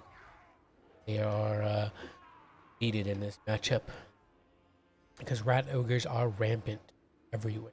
Wicked Claw will be the leader of this game inside, no surprise there on his Doom Will. With Warp Lightning, Brass Orb, and Flimsy Ruin, you know the dreaded three. For the rest of the army, we do have a bunch of Skaven slaves for the infantry, some Storm Vermins with halberds, as they are fantastic nowadays. And we have triple Plague Monk Sensor Bearers. I love to see it. On the off chance that the Khorne side had brought any demon units like Bloodletters, these guys would have done some great work into them. Obviously, probably traded down, but still would have blended them up like they were butter. Lightscap's Plague Pack as well, the nice RR variant. They have contaminated from them being Plague Monk Sensor Bearers, and not only that, but they have just better stats overall, plus Rabble Rouse, which is pretty nice for this game inside, giving them ITP, any allies nearby Giving Rat Ogre's ITP is pretty nice. I mean, to be fair, they have it from Frenzy, but once they lose that Frenzy, then obviously they lose their ITP. But if they stay near the Blast Plague Pack, they'll keep it. But other than that, Poison Wing Globes to help deal with any Chaos Furies and other infantry units in general, Night Runners as well. And that'll be it. But yeah, triple Plague Monk Sensor Bearers. Pretty cool. Chaos Furies do jump in there on the Poison Wing Globes. We do have some Plague Monk Sensor Bearers coming over to aid as the Night Runners are taking quite a bit of beating as well. These Poison Wing Globes are taking a lot of damage from these Chaos Furies, and they are trying to go to the support of the Sensor Bearers to aid. Fear Slapner went down somewhere. I may have missed it, but nonetheless, a nice little shot there from that Warp Lightning Cannon type thing on the AK Claw's Doom Wheel. Poison Wind Globes shooting once again. Now that the other Chaos Furies have disintegrated and are getting some fantastic damage on the Chaos Furies, they have to jump down at this point, and they're going to try to shut those guys down, stop them from shooting. But AK Claw's coming over to support. Chaos Furies coming over, and got an engagement there with the Skaven Slave Spears, and we have Rat Ogres holding back the tide of Marauders. But the Minotaurs of Khorne are there. Brass Orb coming down, going to do some pretty good work. Minos taking .1. Probably would rather have a Marauder there instead, as these Minos are pretty useful and need to be on top of, say, Akid, or getting on top of the Poison Wind Globes if need be. Something doing something else aside from this. Honestly, would just put the Cultists there if need up, though the Cultists could also be sent to get on top of the Poison Wind Globes to stop them from shooting. Nonetheless, they do capture the point and now can go after the Rat Ogres. A Frenzy Rune goes on top of Valky, doing some pretty decent damage. No Castle 1, but you typically want that to hit other units nearby, and unfortunately, Valky does fly up and get away from her other units, so it only does damage to her, and it's not going to do a whole lot. These Rat Ogres getting punted aside by these Minos, as this is exactly what they want to be doing, just absolutely tearing apart these Rat Ogres with these massive Great Axes. And that is what they're doing exactly. Marauders get hit by those Poison Wing Globes, taking tremendous amounts of damage and have to flee out of there. Valkyria and those Minos getting on top of those Rat Ogres, and going to send those guys back home. You have a Blade of Khorne coming down on the Poison Wind Globes. Not going to be a tremendous amount of value from that Blade of Khorne, but it does send them running, and that's what matters. There's some Skaven Slaves coming back. Night Runners continuing to shoot in at these Marauders, but they are now out of ammunition. You have over on this side the Blightscap's Plagues Pack in on top of the Marauders of Khorne. Will finish those guys off very easily, especially with the help of the Storm Vermin with halberds. But these Minotaurs are going to get out of that fight, as they definitely don't want to be fighting the Storm Vermin. Another Brass Orb going down. There's some solid work against those Marauders, slowing those guys down, and the off chance that they want to come over and support. Naked Claw is surrounded by some Minos, and not completely surrounded, and he does have support from the Storm Vermin. But if the Storm Vermin can get routed off, and it seems like they are quavering down to 12 leadership, if they can get routed off, Naked Claw would be alone, but he does have the mass to pull out of there, because he just does. He is freaking Naked Claw. He is a raid boss. He doesn't care about Minos. Valkyrie does hit by another Frenzy Rune, and does this time hit the Cultists plus Minos. But Valkyrie, if she gets out of there, she can get that damage away from them, and she is going to do exactly that. Demon Shield popped to help reduce the damage that she takes. And Iken Claw is just riding dirty, running around, running over Marauders. You have finally that gate, that Bloodletter gate coming out. It's going to be a nice addition to this late game situation to help deal with the leftover Plague Monk Sensor Bearers that are about, plus the Storm Vermin as well. But yeah, as you can see, that initial charge, they're taking tremendous amounts of damage from those Plague Monk Sensor Bearers, because that's exactly what they want to be fighting with, those magical attacks and 42 melee attack. They are absolutely insane. Obviously, they prefer to fight armored targets, because that's what their AP is for. The AP is kind of wasted against Bloodletters, who have only 35 armor. But nonetheless, they do have those magical attacks to punch through those Bloodletter, that demonic physical resistance.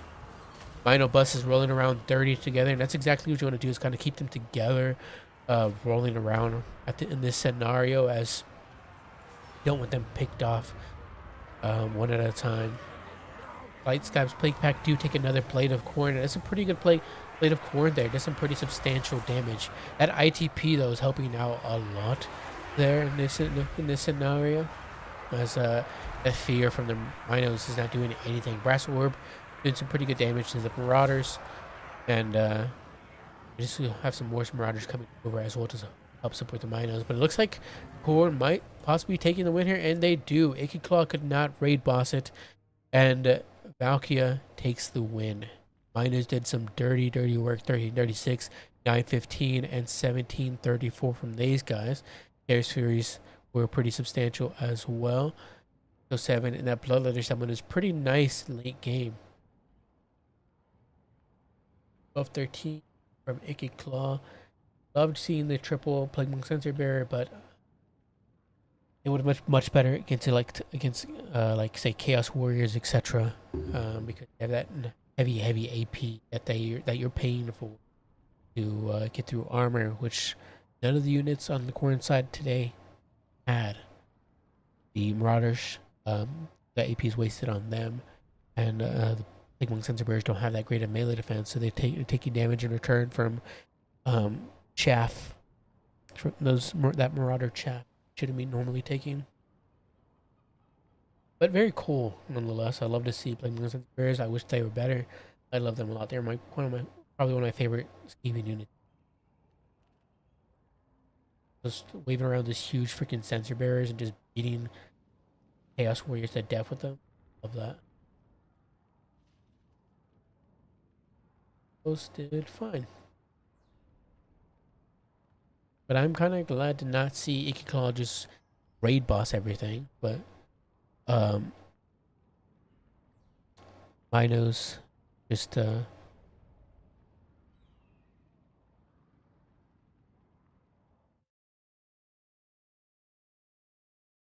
we have the replay. Nope, we still don't have the replay yet. Nardu and Joyboy are finished. We're just waiting for Cuban and Eris Thorn.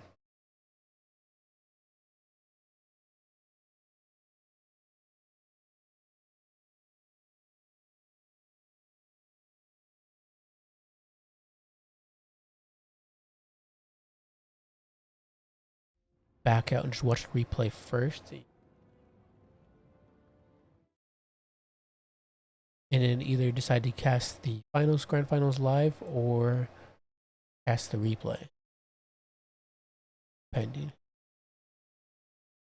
I think I remember there being a little bit of lag when I was live casting the Area Storm game before.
Alright, we're going to be casting these semifinals, the replay for the semifinals, and then we'll move on to the grand finals after.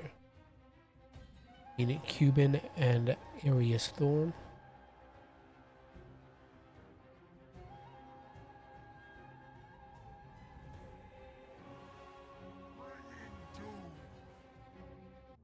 Alright, for the Demons of Chaos side, we once again have Caress, Dark Prince, with Pavane, and that is it. Aside from that, Chaos Furies up in the air, 2 of them, plus 2 Screamers, help deal with any Empire Knights, etc. Blue Horrors, and will be up front, 4 of them, plus a whole bunch of Pink Horrors, 3 of them in total, 2 Flesh Hounds, and a Fiends. We have triple Pistolier up front for the Skirmishing for the Empire side, and the Fiends perfectly at shutting those guys down. Karl Franz will be leading the Empire side, the Reichland Runefang, and Gal Miraz. Empire Knights, how many of do we have here? 3 of them, plus 3 Demigryph Knights with halberds, or 2 Demigryph Knights with halberds, which is pretty cool. One being the standard variant, the other being the Royal Altar Griffites. We have that Terror and pack a pretty punch. 2 War Wagons as well, so very mobile skirmishy fight from random Cuban here. We're going to be going for plus a Jade Wizard with Regrowth and Earth. How things go. Pretty much no infantry, no infantry at all for the Empire. Oh my god, but yeah, these Pistoliers are already getting lit up by those Blue Horrors, and they're taking a tremendous amount of damage. They need to get out of there, because those Pinks are going to shoot them point blank. Those poor freaking Pistoliers actually didn't get any volleys off, and now they're starting to get their volleys off. But yeah, those Pistoliers being shut down. Quite unfortunate, already losing the one, and then the Imp, and then one of these War Wagons get caught out by Pavane as well. This is not looking great so far. Fiends catching that War Wagon out. And then here comes Caress as well. And the freaking Blue Horde laughing. The Blue Horde cackling is one of my favorite sound animations or sound packs for the Demons of Chaos side. We do have some shots coming from the Pink Hordes who do get run down by the Empire Knights as they continue shooting in. Blue Hordes and Pink Fire just coming from all directions. The Empire players just being picked apart. The Demigryph Knights continuing the chase after the Fiends, hopefully shutting them down with the aid of Karl Franz. Caress is looking to pick a fight with the Jade Wizard. If Karl Franz can save the Jade Wizard, that'd be very imperative. The War Wagons do make their way out of that initial engagement. Rotter of Griffites shutting down those Blue Horrors. Unfortunately, the Pistoliers got completely shut down. When you have one still up and about, as the other have been sent off the field, Empire Knights protecting the other one.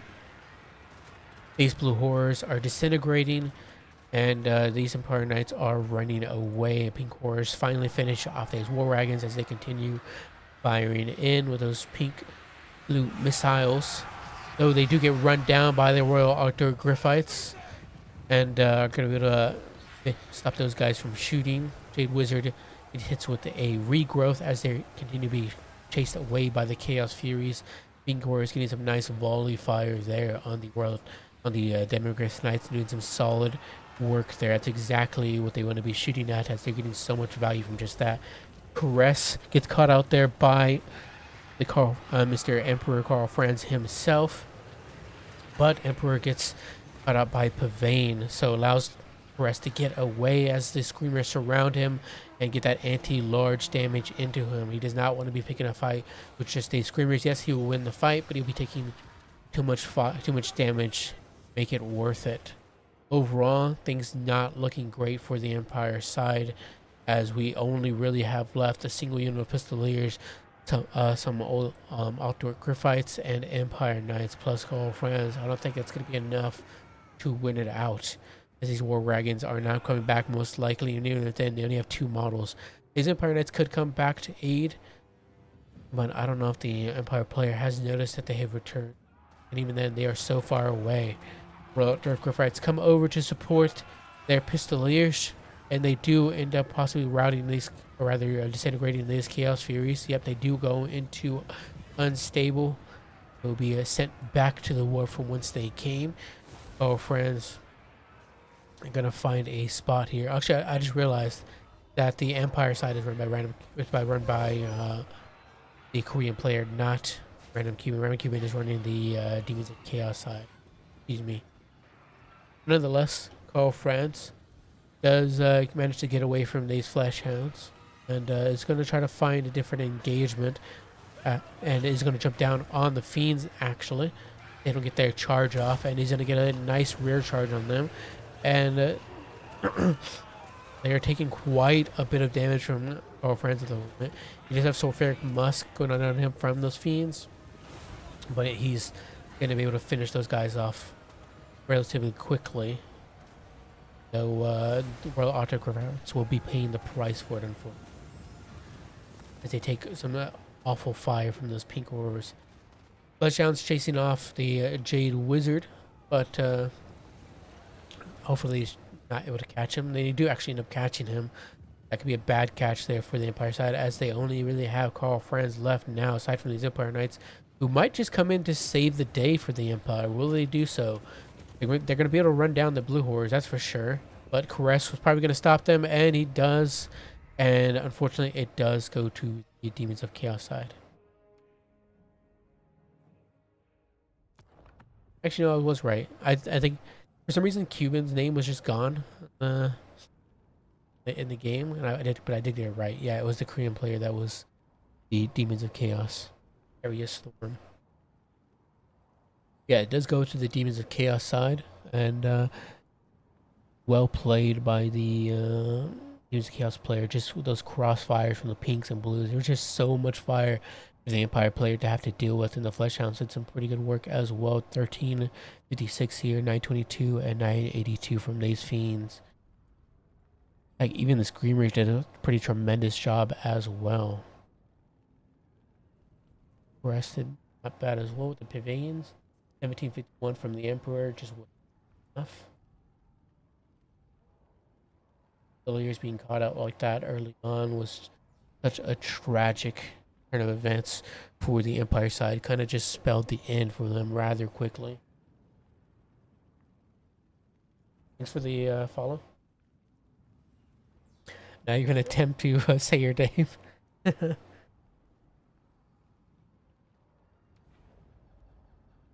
don't know if you might be able to cast this game. Okay, cool. Just tag him.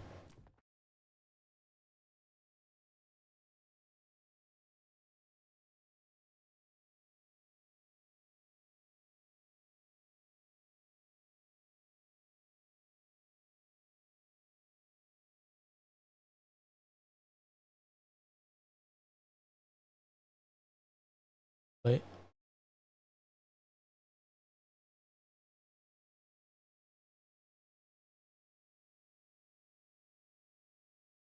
Yeah, just a minute too late. That's fine. We have plenty of replays to cast in the meanwhile while the grand finals go. Good luck, Nardu. Have fun.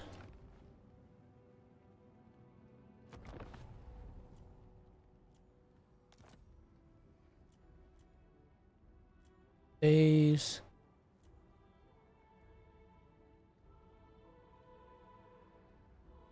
Right, we'll go with I haven't seen any Fabrosi gameplay.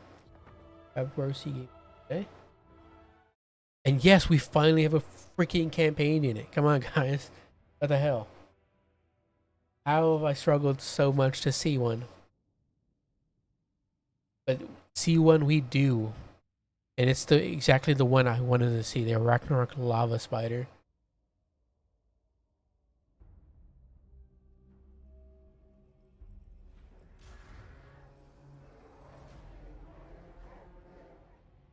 Alright. Grimgore Ironhide here, leading the Greenskins with Stand Your Ground, You're Next, and Kit Snake plus Blood Forged Armor. Pretty much his full kit. We have Orc Boys with Spears, the new unit that came out like a couple months ago, probably like 3 or 4 months ago, I can't recall. But nonetheless, it's just a spear variant of the Orc Boys. They have anti-large and charge reflection, which is not bad. Orc Begins as well. We also have double Savage Orc Error Boys. They can do some pretty solid work. Have some nice missile strength there with 6 AP. Pretty good. Plus an Orc Shaman with Gaze of Mork, Fist of Gork, and Edbutt. Edbutt to just clear out any chaff from this Slanesh side, and Gaze of Mork to snipe out any Chaos Furies, shoot at Azazel, etc. Any single entity. Pretty good. And the Fist of Gork gives them magical attacks, of course, in case there's any demonic units nearby. But we also have the Swamp Things, the River Troll ROR. They do have that overwhelming odor from that swamp, the River Trolls. And then not only that, they just have some overall just better stats and regen. Broken Tusk Mob, Orc Boy Biggin ROR. To help deal with any Seekers or Fiends. Definitely want to keep them in reserve for any Fiends nearby, as they'll be perfect at shutting those guys down. Actually, might be like a relatively even trade. I have to check, but I don't know. I think they'd be pretty good at shutting them down with their bonus versus large, and charge bonus 50. But other than that, more spears in the back line, and then for the main most important unit here, a campaign exclusive unit, the Lava Arachnarok Spider. This thing's pretty cool. Does have that Arachnaruption, like that AoE around it explosion. It does like bombards around the area and ignores armor because it's 100% AP on the ranged and explosive damage, which is pretty insane. Can't wait to see that. And it just looks awesome. I mean, just look at that. Obviously, it's just a reskin Ragnarok Spider, but it still looks pretty cool with that glowing molten lava. Also has that thermal thorax, so that AoE vortex engine, which is pretty nice. Gonna slowly just whittle down the Slaneshi inside. Let's have flaming attacks on everything. Pretty cool to see. I love to see it. Azazel does have Temptator and Demon Blade and Lash plus Pavane. Gonna go pretty much all out. Some devoted marauders, including the Mirror God Chaos Warrior ROR, Cultists of Slanesh with Gate of Slanesh for that Demonette summon. Also have Fiends and Chaos Furies on the right hand flank, and some more. Yeah, it's another Fiend and Seekers plus 8 devoted marauders with spears on the left hand flank. And then we have the Bringers of Regalement hiding in the forest. That sneaky ambush. They got Perfect Vigor and Soul Scent. They're a pretty tough unit to deal with, 59-54. And just overall fantastic melee stats. One of the best units on the Slanesh roster. Should do some great work. And just like blend through any of the greenskins chaff. Those little missiles from the Forest Goblins on top of the Ragnarok Spiders are just shooting. That's pretty cool that their shots turn into fire as well.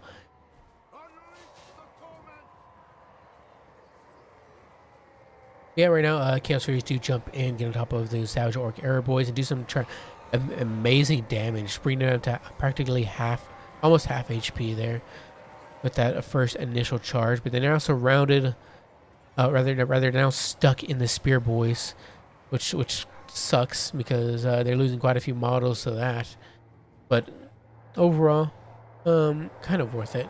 The Arrow Boys obviously lose some of their ammunition with some of their models lost. But they do take the point, exactly what the greenskins are going for at the moment. Just gonna hold on to the point for now, as they know they have a big single entity to rally around. Gonna just beat things up here as the infantry starts heading in. The Ragnarok Spider is getting some nice food there from the devoted marauders. Probably want to send in the Orc Boys to help aid out, as they are bonus versus large. They don't have like great AP with only 4, but still, it's an anti-large unit. Oh, we do have that ability coming out there, Arachnid Rupture. That's pretty nice. There's some pretty solid damage in there. Would have been better in a bigger blob, but still nice nonetheless. Yeah, I definitely want to get some infantry support there on the point, and just to help screen out those devoted marauders, as they don't want to be just fighting a spear unit by themselves. Chaos Furies do jump in there on the Swamp Things. I think they were trying to get on top of the Arrow Boys, but the Swamp Things are literally right on top of them, so they're just going to screen them out completely, which is pretty nice. We do have, what is this, a Fist of Gork on top of the Orc Biggins, so they're going to blend through those devoted marauders, hopefully. But I think they're prematurely doing that for the Bringers of Begamut who are coming in. And I don't think the Celeste player notices the Fist of Gork, which is going to help out a lot with fighting those Bringers of Begamut, who actually are not taking much damage right now because the Devoted Marauders are mitigating a lot of that damage there, which is pretty nice. Lava Ragnarok Spider probably needs to turn around and get on top of his Zazel with the help of Grimgor to help deal with help save that Orc Shaman there, because if he gets sniped out, that could be pretty bad there for the Greenskins. Right now, the Greenskins player doesn't seem to notice what's going on right now in the center. They sent Grimgor over at the very least, but they're not doing anything with the Lava Ragnarok Spider. But we do have the Demonettes as well. The Demonettes do get summoned out and are going to get us around here on the Savage Orc Airboy, stop them from shooting. Zazel does run away as he does use his Temptator ability to ward save and reduce some of that damage from the from Grimgor and the other surrounding units. Yeah, a lot of the units are kind of just AFK for the Greenskins. Unfortunately, they're not just not doing anything, and the Shaman is going to get caught out there. Quite unfortunate, as these guys could be doing a lot of work for the Greenskin side, sending the Spear Boys to capture the point, or just aiding, like, say, the Orc Shaman with these Mirror Guard, because Orc Shaman is just going to be finished off here, or broken off, and he's not going to be able to cast any more spells, which is really, really quite unfortunate. Ragnarok Spider, it's doing its best, but once again, it's surrounded by spears and just not receiving any support, which it so desperately needs.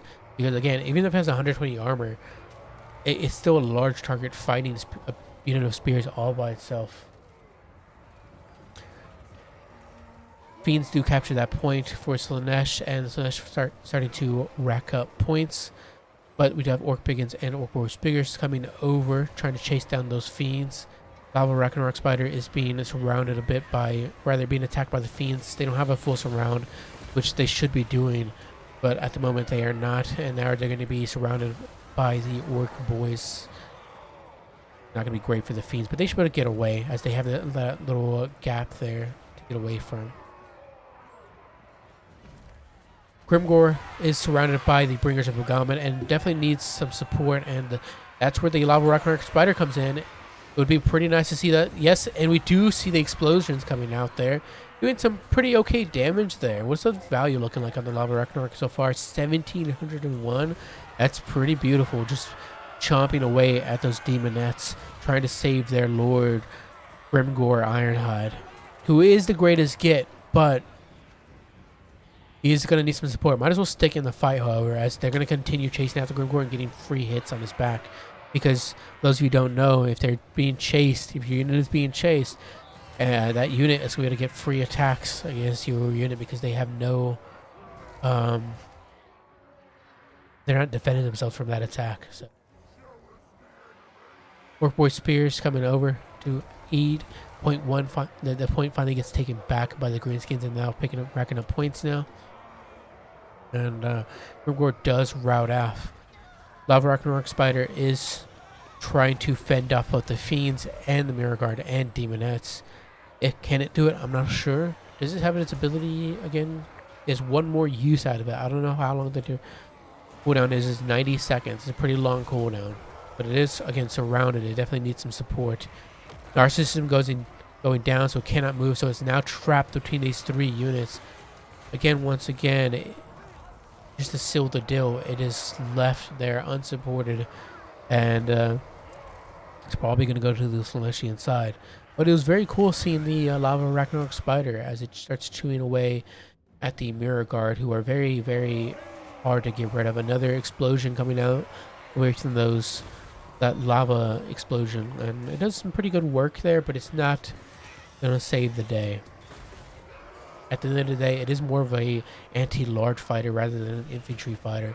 So it's not going to do as well fighting these numerous amounts of infantry. Those lava explosions do help though, for sure.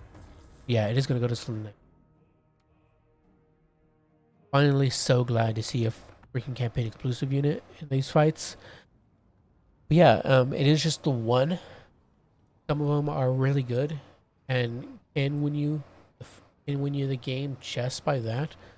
But by them being there. But unfortunately, Abercy made a few mistakes, and The Lava Ragnarok Spider is really good, but it's not enough to clutch the entire game. So,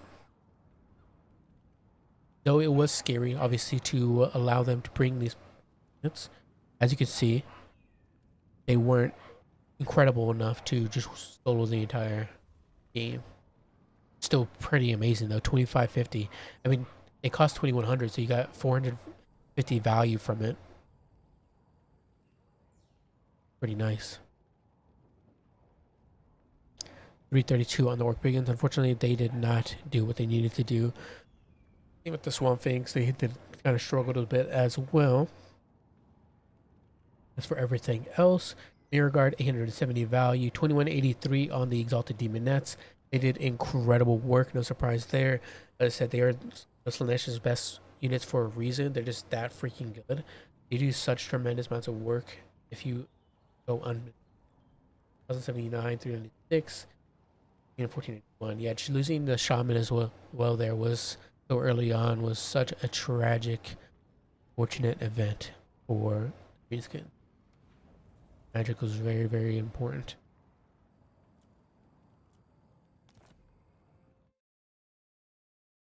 All right.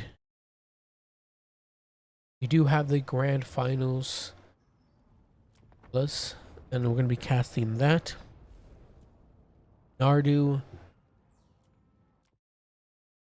up, and they are against Demons of Chaos once again.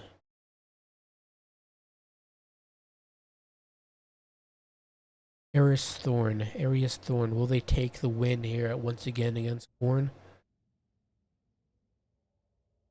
Pretty gnarly looking army we got here from both sides. Especially love the triple Exalted Bloodletter. It is absolutely beautiful.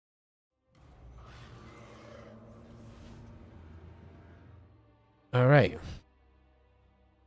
So for the Coronate side, we do have Scarbrand this time, no Valkia.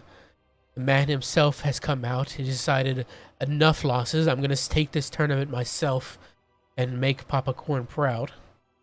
Rage Embodied with Rampage, and then of course Slaughter and Carnage will be fueling his rage. Marauders and Bloodletters will be making up the infantry. Triple Bloodletter with the double Marauder. We also have some Chaos Warriors of Corn with Halberds, and some Marauder Horsemen as well, just a single unit of them. Triple Chaos Fury up in the sky, and is it double Mino? Yes, it is. Double Minos with great weapons. That is it for the Coronate side. Let us see here for the Demons of Chaos. We do have Grand Vomitus once again making his showing. He does have Fleshy Abundance. That'll be all he has aside from Paragon of Decay for that weapon strength decrease. Plague Bearers, Exalted Plague Bearers. Festering Stooges being one of them, the ROR variant. You have that healing and melee. That 0.10% can help resurrect some of the fallen Plague Bearers. Bluma Flies as well, or that melee defense buff and terror. So they can pretty much grind through all of the Coronate infantry aside from like Chosen and Bloodletters. I mean, even then, I think they could grind to just normal standard Bloodletters, because all the Bloodletters would probably have to finish. Would probably have to be the ones to fight them one-on-one and win. Well, speaking of Exalted Bloodletters, we have 3 of them in the back line, plus an Exalted Demon that's very, very elite core of infantry we have here for the Demons of Chaos side, plus a single unit of Fiends. Let's see how things go. Very small elite force there from the Demons of Chaos side. Can the Coronate side take it? How will Scarbrand do? At this point, considering there's no range units aside from the Blistering Stooges, I would have Scarbrand up in center with the rest of the army, because there's no reason for him to be back here at the moment. He's not under any danger. He could probably pick a good engagement just from him being up there. Like, if he's up here, he could say rampage something and pull it away to give the Minos and Chaos Furies a opportune moment to catch something out, like the Plague Bearers, and stop them from shooting. See, like right now, they can get their shots in. If you had Scarbrand here, you can rampage them really quickly, stop them from shooting, and run them down and get them in melee. But he is hiding in the forest at the moment, unfortunately. The Marauder Horsemen continue to try to skirmish back and forth. The Vomitus throw their throwing axes into him, but I think it's not really worth it. I think I'd rather throw those shots into something else like the Fiends, as it's just not worth it. But throwing into like the Demonettes could also be worth it. Just got to make sure to keep them away from them. I know that they're getting caught out. Oh, that's so unfortunate. But as well, the Bloodletters are getting... They got some volleys thrown in there from the Stooges, and that did some pretty good damage there. What is this coming from? Is this from their... I think this is from their like ability or whatever. Yeah, their Bloom of Flies propping. Baron Vomitus is coming over. Chaos Fury is gonna try to catch out those Chaos Fiends, or rather those Fiends, and give that time for the Bloodletters to catch up. On the other flank, however, Exalted Demonettes do get caught out by the Chaos Furies and the Bloodletters, and the Exalted Demonettes are just blending through both. Oh my god, they're doing such good work, especially with the help of the Fiends, who the Chaos Furies just cannot catch at the moment. Exalted Bloodletters just blending through as well. These Bloodletters. Exalted Bloodletters were just a fantastic pick from the Demons of Chaos side. And Scarbrand is just showing up a little too freaking late. He's just missed out on so much blood and carnage. And so many rampage opportunity. It's just so unfortunate. But he is here. He is gonna try to kick around some Exalted Bloodletters and save the day.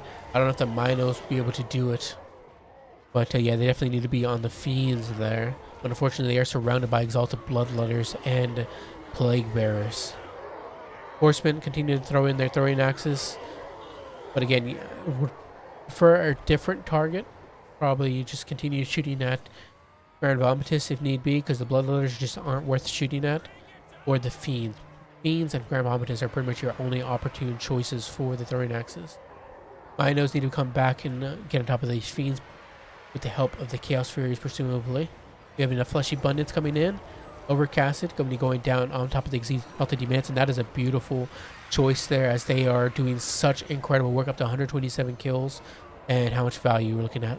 1253 for the Exalted Demonettes, just blending through those halberds. That's exactly what they want to be fighting right now. Those halberds just do not like what's going on right now. So completely surrounded by Exalted Bloodletters plus Exalted Demonettes. Scarbrand is going to try to help here, throwing down the Horn of Corn and popping that rampage on everything nearby. But is it going to be enough? I'm not sure. The Festering Stooges can grind it out for so incredibly long. Minos Corn tried to catch out the Fiends here, but they're just so slippery, man. They're so freaking hard to catch. Even despite Chaos Furies having 110 speed, they just don't have the mass to stop them. One bonus at least for the Coronate side. These Exalted Demonettes are not in combat and are busy chasing after the Marauder Horsemen, which is obviously much better value there for the Coronate side. But it is just a big old grindy fight, and then this grindy fights, the Demons of Chaos player will just win out any day, especially with the Exalted Bloodletters and the Festering Stooges. It's just not going to be a good engagement there for the Coronate side. They're just not great at grinding like the Demons of Chaos is.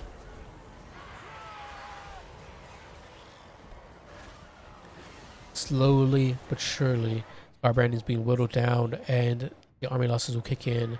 And unfortunately, Scarbrand won't be seen another day. He'll be banished back to the warp, and Korn will be evicting his fury all over Scarbrand, banishing him once again. Scarbrand is once again shamed Korn, and he's not going to be Korn is not going to be happy about it. 12-16 here on Scarbrand. Despite him showing up late to the party, he still put a pretty decent fight in there. Everything else, 1,000 value here on both Minos. Grand Vomitus, tough opponent there. Exalted Bloodletters did some great work. 1546 on this one. Fiends did good work, just slipping past and withering all over the battlefield. tail whipping everything to death. Man, the Exalted Demon is just so good there. Absolutely perfect. I probably would have brought the Chaos Warriors of Halberds here as the Minos are there to fulfill your anti-large needs. Same with the Marauder Horsemen. But nonetheless, good job to the Demons of Chaos player as they will take the new player tournament this week. We'll play to everybody. Pretty cool, very elite final there.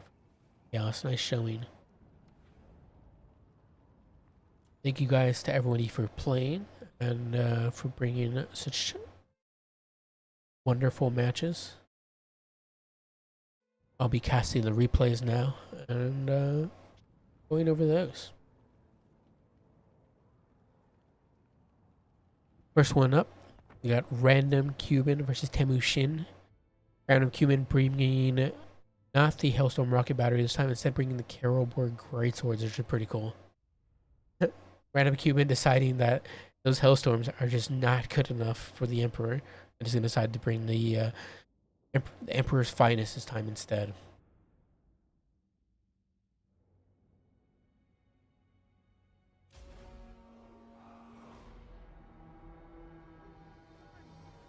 Alright, I know we've seen a lot of Empires today, but we will see some more, as Random Cuban still has much more to show.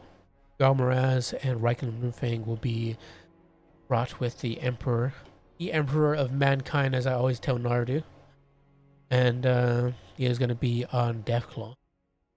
For the rest of the army, it's going to be Spearmen, and more Spearmen. Some Demigryph Knights. Random Cuban just constantly bringing the Demigryph Knights, which I really appreciate. It's pretty cool. Though, if you're going to bring the Demigryph Knights, it would be cool to see Theodore Bruckner to go with them as well, like a nice thematic showing of the Demigryph Knights. But otherwise, still pretty cool nonetheless. Jade Wizard, as you barely even see them. Jade Wizard plus with Regrowth and Earthblood. You also see the Carolborg Greatsword. They look pretty awesome in that black and red color scheme. They do have that Bathe in Blood mechanic, or rather ability. Gives a +5 melee attack and leadership buff for any allies nearby. Just a all-around ally buffing unit. And they do have Unbreakable anti-infantry greatsword unit. Looking pretty cool. Risky to bring against the Skaven with all their weapon teams and rat ogres and whatnot. Plus, of course, poison wind globes, but we'll see how they do. We also have 3 pistoliers up skirmishing with the Skaven side. Let's see if they fare better this time, as opposed to up against the Demons of Chaos. For the Skaven side, we do have Lord Scroak, my favorite little rat here with his big old nasty dirty book and a sensor bearer. Look at that stinking aura coming from him. I love it. He does have that Rod of Corruption plus the Liber Bubonicus and Stand Your Ground.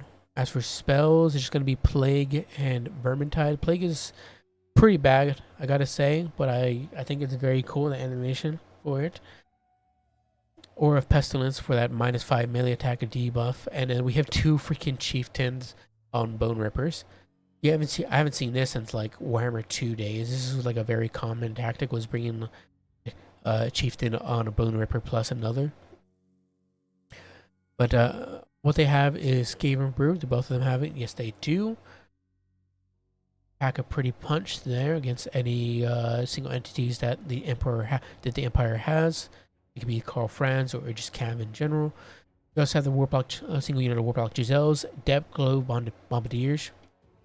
It's basically just like the purple variant of more armor-piercing style variant of the Depth Globes, and they're very expensive and can do a lot of damage as opposed to the regular Depth Globes.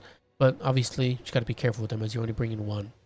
2 Skaven Slave Slingers in the back line, some Rat Ogres, and a whole bunch of Clan Rats and Skaven Slave. We also have the Doom Flayers, just the standard variant this time, no ROR, and some Gutter Runners with poison. Going to be slowly shooting at the Empire Knights, slowing them down to 66 speed. They do have shields, but they have to be facing the enemy to mitigate those missiles. So whenever you're chasing after them, better to just continue chasing after them, as now they're just taking, slowly whittling down. Yeah, they're slowly being whittled down by those gutter runner shots as they try to run away, turn around. Emperor being shot by Warplock Giselles. I don't know if the Empire player notices this, but he is taking quite a few shots at the moment. Pistoliers as well are getting some good skirmishing with the Rat Ogre, slowly whittling those guys down. Yeah, Car Friends wants to stay out of the range of the Warplock Giselles or push in as soon as possible. But we do have regrowth as well to heal them up. So, at the end of the day, it's not that big of a deal. As long as the Jade Wizard just doesn't get sniped out, of course. Lord Squirrel casting some spell of his, and that's going to be Clan Rats coming now to help run down and stop any of the Empire infantry. But instead, the Empire Knight's going to run them down, especially with the help of their Emperor Karl Franz. And that summon is going to be dipping out really quickly.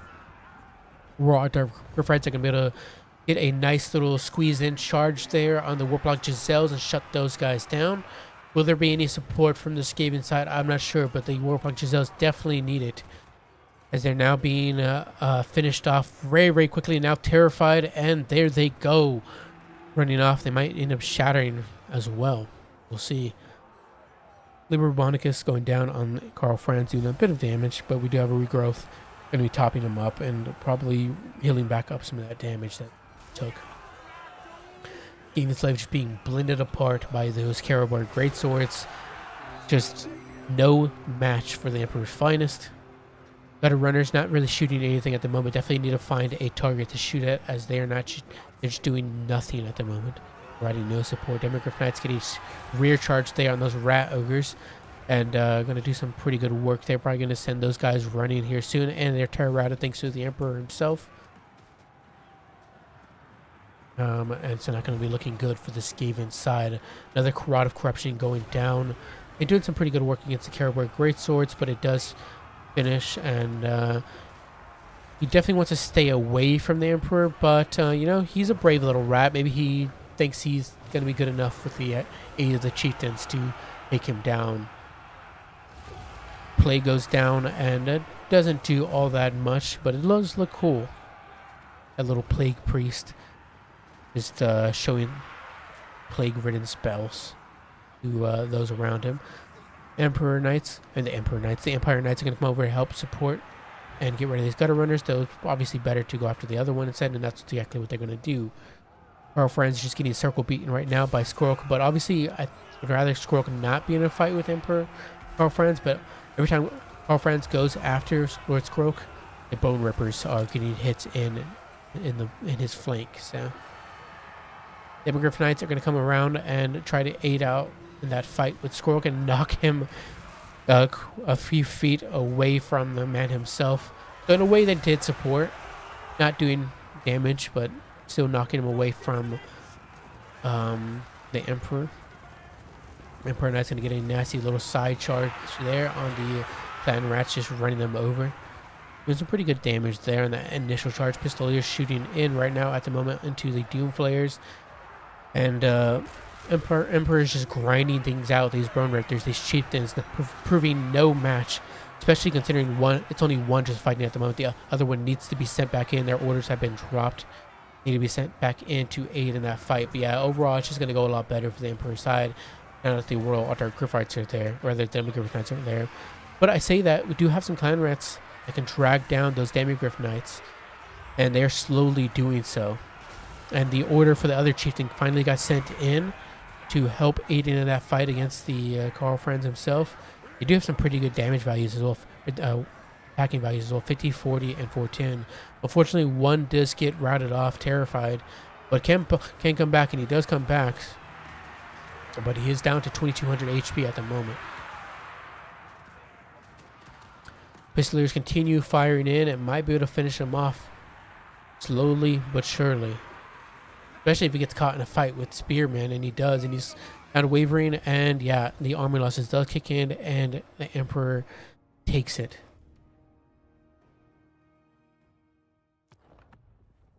He even tried their best, but the almighty power of the Emperor and the Caribou Greatswords was too much for them to handle.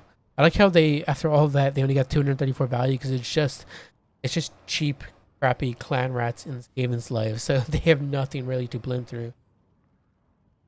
1407, and everything else value-wise, not looking too notable. Aside from the demigryphs, look at them finally picking up some value there in one of these matches, just doing beautiful work there. 1678 and 1651. You love to see it. Finally, they provide some good showing. These beautiful little beaky cav. 1361, 1852. Those fine. These Rattlers only getting 74 value. It's pretty tough. 634 and 158. Unfortunately, didn't even see the Death Globes throw their shots in, but as you can see, they probably only got like one volley, if not like half a volley from how many kills they got. So quite unfortunate. Would have been really good being able to throw those volleys into Carl Franz or any of the cav units, but they just had no protection. Gotta bring protection full. Did we watch this one yet? No, we haven't. So this is the supposed tie. I'm not sure what happened there, but check it out. Just got a water break.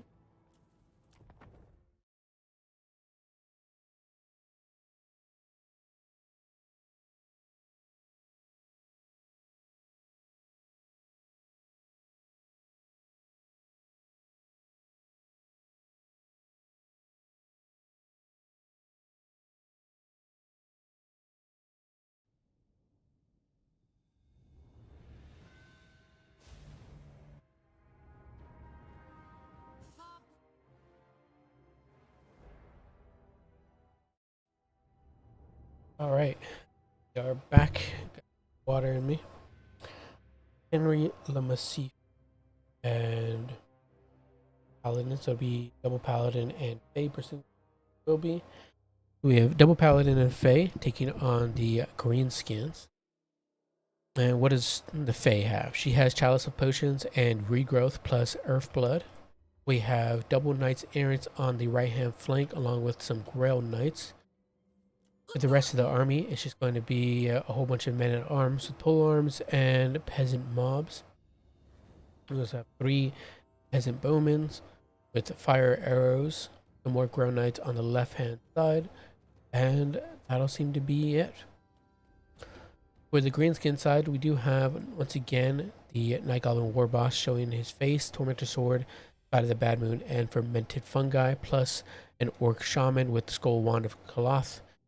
Plus, here we go. Interesting. Just here we go, huh? Very, very interesting. Orc Boys with Spears. 3 of those bad boys, or 4 of them. And some Squig Herds, plus River Trolls. And we also have some Orc Warrior Biggins. 3 of them, 4 of them. 1 being the Broken Tusk Mob, ROR. And then the Rusty Errors and Black Orcs. Let's see. The campaign at this time, single unit of Black Orcs to tear apart any armored infantry that the Bretonnian side possibly brings, but even then they could put up a decent fight against Cav as well. Oh, it's the River Trolls are having that glitch again where like they have black skin from afar. But I find it so key how the River Trolls run. Look at them skitter and scatter. Their tiny little stumpy legs. It's hilarious. They're gonna get in there, start beating down on peasants and just swallowing them whole. They probably don't taste very good, but the River Trolls don't mind. River Trolls, the fire arrows actually doing some pretty good work here. Nice pick against the regen of the River Trolls. That's pretty beautiful, actually. If it was the Stone Trolls, at least the Stone Trolls would have some armor and missile resistance. I mean, I think the River Trolls still have some missile resistance. Let's see. No, they do not. They have no missile resistance. So, yeah, definitely the Stone Trolls would have been better here. But I guess their AP... No, yeah, definitely would have been better. Because they can go up against the Cav of the Bretonnian side. Overall, infantry fights not looking too great for the Greenskin side. And we do have a Chalice of Potions possibly coming in here. on top of the Squig Herd and the River Trolls. And it does end up landing, doing okay. Kind of missing mostly a lot of the integral parts of the units. Knights Errants do get caught up by the Orc Boar Biggins, and they're definitely built for this fight, especially if they're going to get some more support from more Biggins. Definitely 2-on-1 is just too much, especially if you're going to allow the Ground Knights just to get a charge in return as well. And the Night Goblin Warboss is coming in, however, definitely would be a good opportunity to throw the Fermented Fungi on like the Grow Knights or the Fey Enchantress to surround them, especially with the Tormentor's Sword as well. The fight's looking a bit messy in the center, but the point is taken by the Greenskins, and the peasants and the men-at-arms are making their way to the point. Then you have one Orc Boy Spear unit holding onto the point at the moment. These River Trolls do get sent packing. They still have 13 models, and it's going to be really unfortunate to have to lose them with still 13 models left. What about the other River Trolls? How are they doing? Do I see them anywhere? Doesn't seem I do. Maybe... Was it just one? I thought there was two. No, the other one's routed off over here, 10 models. Hopefully they can come back, because if they do, they can regen a lot more health back with still 10 models left. But other than that, the Ground Knights are slowly being dragged down with that Fermented Fungi and those Orc Boy Spears. We do have some Knights Errants coming up, about to help in that fight, but probably not going to be enough, as they are just completely engaged with so many different Boar Cav at the moment from the Greenskin side. At the same time, that is a big benefit for the Bretonnian side, because the Ground Knights, they're very hard to drag down. And especially if you're only sending them all at the front face of the Bretonnian cabins, and instead of surrounding them completely from all angles, because that means only the Boar Biggins are only able to attack from this side rather than all angles. So, but they are finally slowly being dragged down, especially with the support of these other Boar Biggins. So again, that is another pro for the Bretonnian side. All of these Boar Biggins are surrounding this single unit of Grow Knights, as opposed to helping out on the other side. But while the other Grow Knights are able to get some good value on this side against like without being contested, the other one is taking out 3 units at once, or 3 or 4 units at once. These Grow Knights do come over to finally support, however, to support the Fey Enchantress and the Men-at-Arms and Pole Arms. That fight should go still probably better or more advantage towards the Greenskins, but Pole Arms are there to help support. And the Peasant Bowmen are once again shooting. I'm going to get some pretty good value from that blob there. The Orc Boar Spears are holding back the Men-at-Arm tide. You have the Broken Tusk Mod returning back to help support and try to get rid of these Grow Knights, but they do have a Greed Growth coming down, and they'll be able to finish off this Broken Tusk Mob fairly easily. Though these River Trolls are back, have regened some of their HP back pretty nice. Though I wouldn't want to send them into Grow Knights, that's for sure, even with some health regen. The rest of the areas do get shut down with the aid of the Paladin and the Fey Enchantress. Though we do have some more Night Goblin errors. They don't do a whole lot of damage, but they do have poisoned. They're reducing any speed and stats from that poison. It does help fight their lack of AP. Ground Knight's going to be charging down and finishing off these River Trolls, who once again might return, but they only have 8 models this time as opposed to the 10. So Night Goblin Warboss is slowly being whittled down by these peasants. It's kind of a poor showing for him. Really, really embarrassing to be dragged down by peasants of all things. That poor Warboss. They're definitely not going to let him be a Warboss ever again unless he gets killed here. But it'll probably go into Bretonnian side, and the Bretonnian player just played that very, very well and just had a massive amount of peasants and Men-at-Arms to throw at the Greenskins to tie them all down. They matched the Green Tide with their own Bretonnia Tide. I mean, as you can see, a full freaking 20 stack as opposed to the 17 of the Greenskins. But value-wise, let's see, 1969 from the Fey Enchantress, 399 here, 823. Nothing too spectacular. The Grail Knights did decent work, 1386. Only 541 from this one, but again, they were surrounded by three different units of 4 biggins, eventually 4. So they did pretty good considering. Yeah, definitely would have been better if the greenskin player didn't throw all of their 4 biggins all at one target. But other than that, they did a solid ins on value. Not too bad. 1028 here, 779, 370. For her biggins, not too good of a showing. The River Trolls kind of just got countered by those fire arrows, which is pretty nice. There from the Bretonian side, bringing the fire arrows.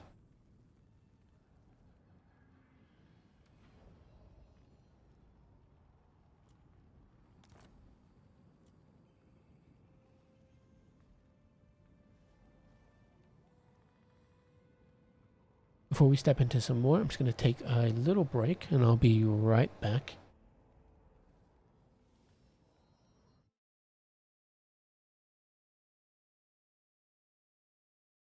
with a blocker.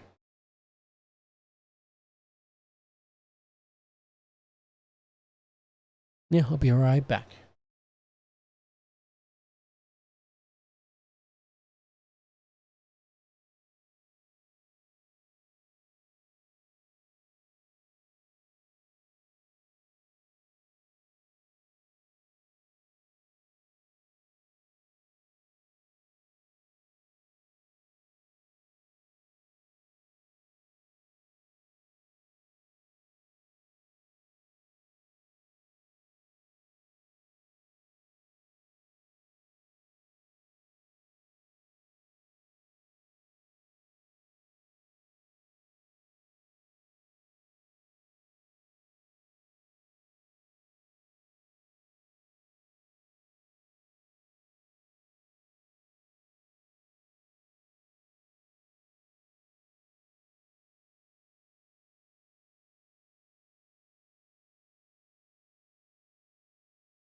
Right. Return. Sorry.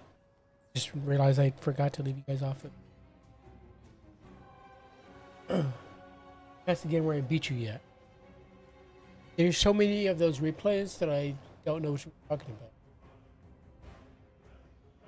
What's our score right now? Like 1,000 to 3?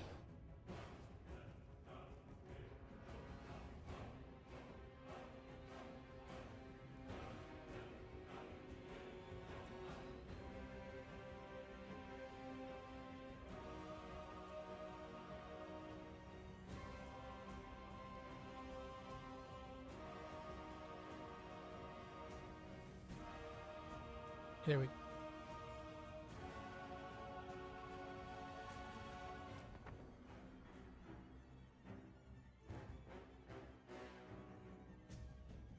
All right. All right, for the wait. Get right back into.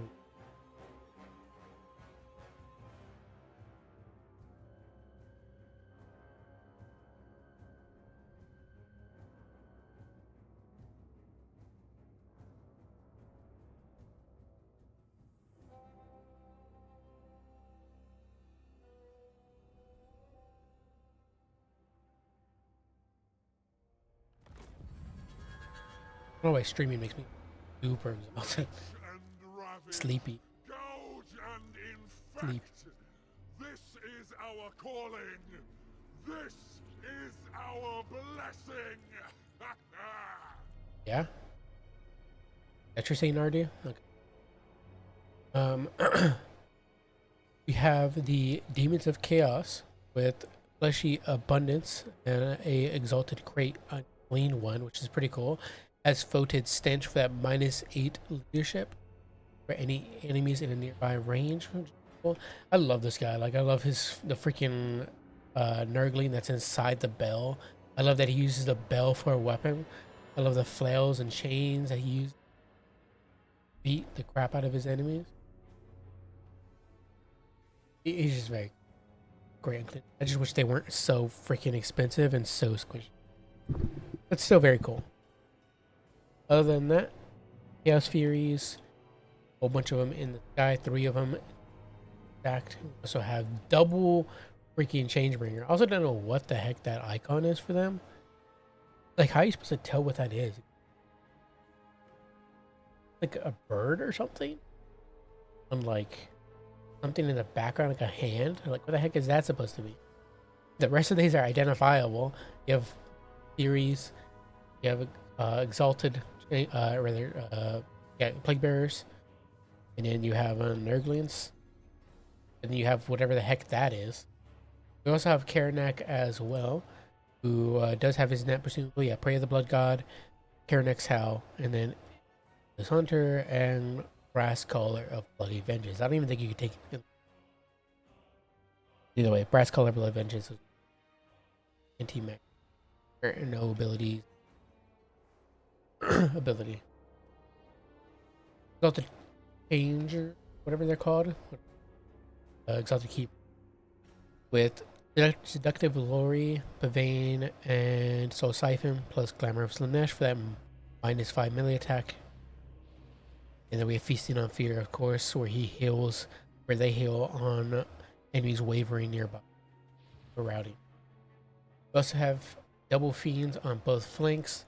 Of Garment once again, and then the Mirror Guard, no surprise there. I've seen them multiple times today with Slanesh, and Double Demonettes up front to help fight off any elite infantry that the Demons of Chaos bring. Both very small armies from both sides, and Soul Grinder.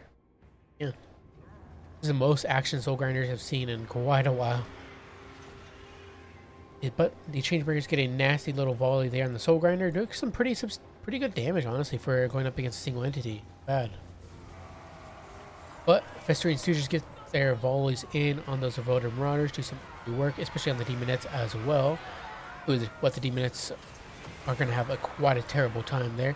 Changebringers get, wow, 2 nasty volleys there on that Soul Grinder. Just such good work. However, the Pavane catches one out, and they're going to be able to sandwiched by the Chaos Furies. That's going to be a really nice catch there from the Slaneshian side, as they really deal with those Changebringers. Changebringers continuing to fire in on that Soul Grinder. Heck, if that great unclean one could just turn around, and they could probably kill that soul grinder. But the exalted keeper is there and going to make his time very difficult, especially if you have to. Excuse me. If you have to pray with the blood god going down and the exalted keeper, might as well get the exalted great unclean one out of that fight because you have him netted anyways. But nonetheless, he's going to continue fighting, and so he does not care. The Changebringer somehow managed to get out from that sandwich with the Chaos Furies. I do not know how.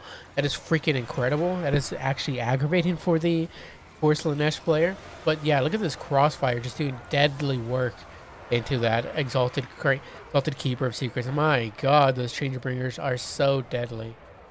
There's just nothing the Slanesh player can do, unfortunately, at the moment.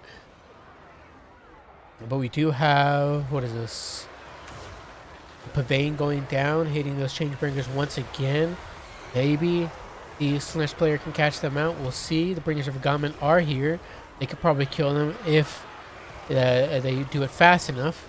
And we do have the Changebringers getting another nasty volley. Oh my god, those fiends got roasted.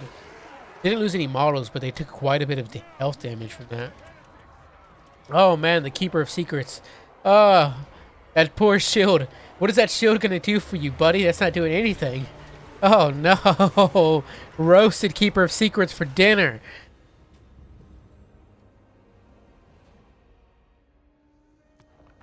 That was nasty. That was just freaking filthy there.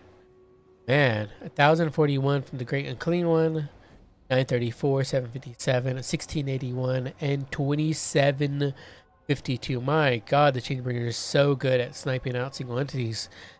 Look at that. Just wow. Yeah, I just realized I completely made a mistake that casting. The Chaos Furies were from the Demons of Chaos side, but no wonder the Changebringers were able to get out of that engagement because they, on their side, they had Pavane on those Changebringers, but they had nothing to like squeeze them in, sandwich them in, because they had no Chaos Fury. So those Changebringers, though they got rampaged into the fight, nothing was around to like keep them in that fight. So yeah, those Changebringers had like no contest. Were able to really do whatever they wanted. Yeah, other than that, 690, yeah, 419. Once again, Demons of Chaos putting up a nasty, nasty fight with a blob. It's scary stuff.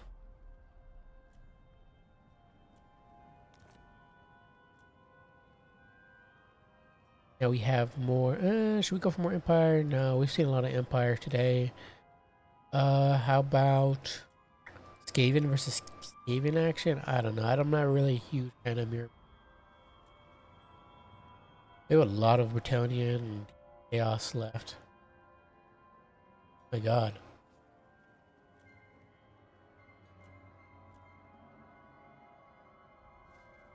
Alright, let's go for Bretonnia versus Demons of Chaos. We've seen that matchup today.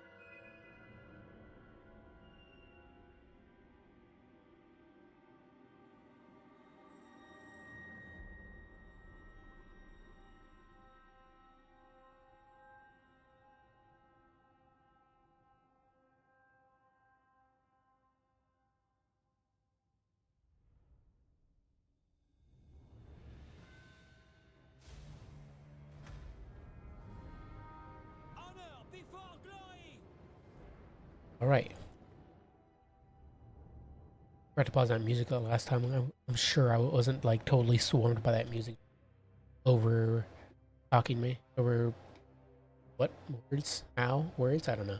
Either way, we do have Mr. Alberic himself on his mount with Spirit of the Tempest and Great of Portaloo. Hippogriff is what I was thinking of. Great of Portaloo getting that bonus versus large to the Royal Hippogriff Knights nearby. And pretty good combo there. We have peasant mobs up front with some men at arms and more spears in the back line as well. Plus a whole bunch of fire arrows, 3 of them in total. We also have the Holy Wardens of La Mociontal.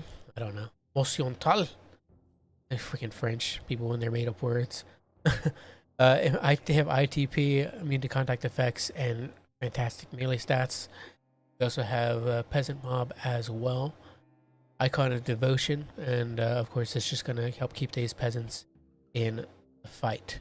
We also have Knights of the Realm on both flanks, and that is it. Plus a Damsel of Life with Regrowth and Earthblood for those Hippogriff Knights, and for the Cav, of course. Oh, it's gonna be dual Reliquary. A bit, yeah, that's actually a common mistake new players make. You only need the one. You don't really need two. It's kind of just like, kind of just like an overspend. So just the one is fine. You don't need both sides of yours to hold, just one. But other than that, Demons of Chaos, we have a, what are they released called? Herald of Slash again. With Hysterical Frenzy and Pavane, gonna be on their Secret Mount. The rest of the army, it's gonna be Bloodletters, a whole bunch of Bloodletters, and some Exalted Demon Nets on both flanks, plus Plague Bearer, 2 units of Plague Bearers, and some Nurglings up front. So mostly infantry based, no fiends at all, which is kind of a mistake, I think, but it's fine. We have some Chaos Spheres of Khorne, and that's it. Yeah, this is gonna be the issue here. There's nothing to stop Alberic and the Royal Hippogriff Knights from just jumping down, getting a brutal charge in and leaving. There's just nothing to punish them for that, aside from, I guess, Pavane. Actually, no, yeah, it's just Pavane. But even then, like, you get a Pavane on them, and then what? Like, there's no fiends to capitalize on that. It's just a bunch of infantry, which is just gonna struggle against the massive, monstrous infantry of the Bretonnian side. Obviously, the Exalted Demons will, you know, put in some decent work, but the issue is that, like, they're not exactly large. They're not a counter to large. They can just do some decent damage to them, but they're not exactly what you need to capitalize of a. You need a good surround with all that mass, the heavy ape. So with the infantry, you're only getting like a few models attacking, like with like a few bits of AP, as opposed to monstrous infantry where you have multiple models hitting with a lot of AP. Nonetheless, infantry engagement is going on, and of course, no surprise there, Demons of Chaos are winning that, as the Bretonnian player will never ever match to the might of the Demons of Chaos infantry. So we do have support from the Knights of the Realm, continuously charging in and out and aiding in that combat with the Demons of Chaos infantry. That's what they need to be doing. It's just cycle charging over and over again. It's like these rear charges right here, running through those Bloodletters and just launching them across, sending them back to the warp. And then you pull them out and you recharge them, and that's exactly what they're going to do. Is charge right into those Bloodletters, send them launching and making them look like absolute fools, and that's what you're gonna keep doing. Just pull those guys out. You have the mass to do so, and then recharge, and re-pull out, and then recharge. Holy Wardens with their magical attacks will put in some pretty decent work against Bloodletters and other demonic infantry units from the Demons of Chaos side. They won't win the engagements, I don't believe, but I mean, with support like regrowths, they can do some pretty good work and might end up winning it. But the Bloodletters do have bonus versus infantry, and they're kind of just built for fighting other infantry, despite the other infantry having magical attacks. So, but we get another Knights of the Realm charge there on those Exalted Plague Bearers, or rather just regular Plague Bearers. I keep thinking they're Exalted, and does some okay work. Not as bad in the Plague Bearers this time. Do they have more mass than the Bloodletters? Let's see, 150. Yeah, I don't think so. Probably the same. 125. Yeah, just a little bit more, but. They just have like a more tighter formation, and they're not moving, so they didn't really lose any models, or like none of their models got launched. Hero ties down the Knights of the Realm, or tries to, but unfortunately they are able to get away. Reliquary continues to fight with the Damsel, who is currently surrounded by the Bloodletters. As you can see, that's probably not going to be very good for that poor damsel. She's just gonna get chopped apart by the Bloodletters slowly. But it'll take a little while. Yeah, the Royal Hippogriff Knights jumping in there with the with Alberic, the man himself, as they get a nice of damage into those Nurglings and Exalted Demonettes, who are going to start routing. Royal Hippogriff Knights can just continue to freely do as they please, running around, and nobody's captured the point. That would have been a good thing for the Demons of Chaos player to do, considering they have nothing to contest mobility. It's just to capture the point. Sure, the Knights of the Realm can go over and take it back, but more time they spend capturing points is the less time they're recharging your bloodletters. So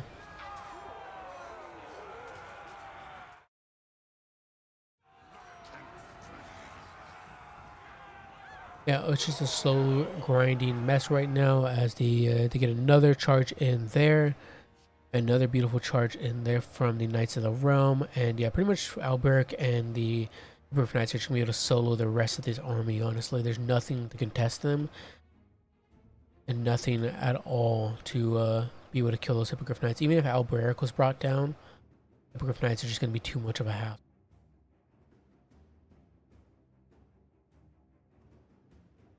We get another rear charge in there from the Knights of the Realm. And another sandwich just in general from the Knights of the Realm.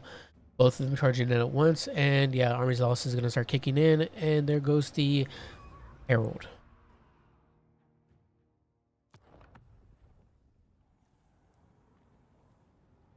Well played by Anarian and by Deep Dark.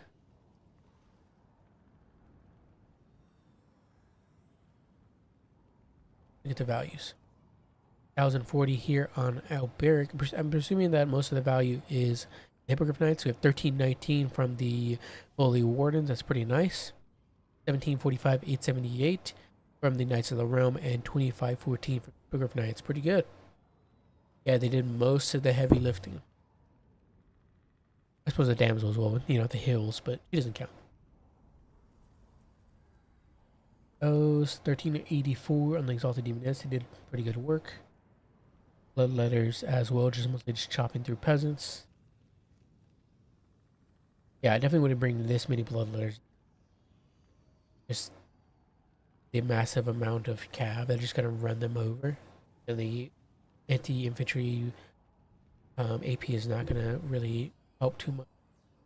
Peasants probably just well, considering I'm not a Demons of Chaos player, I can't say. Bloodletters probably not the call. No, good match. And I like the Holy Wardens there. The Holy Wardens there are very nice. Do we see Greases once again? Yes, we shall. Actually, do we want to see another Demons of Chaos game? Not right now. Let's see Skaven versus Greenskin.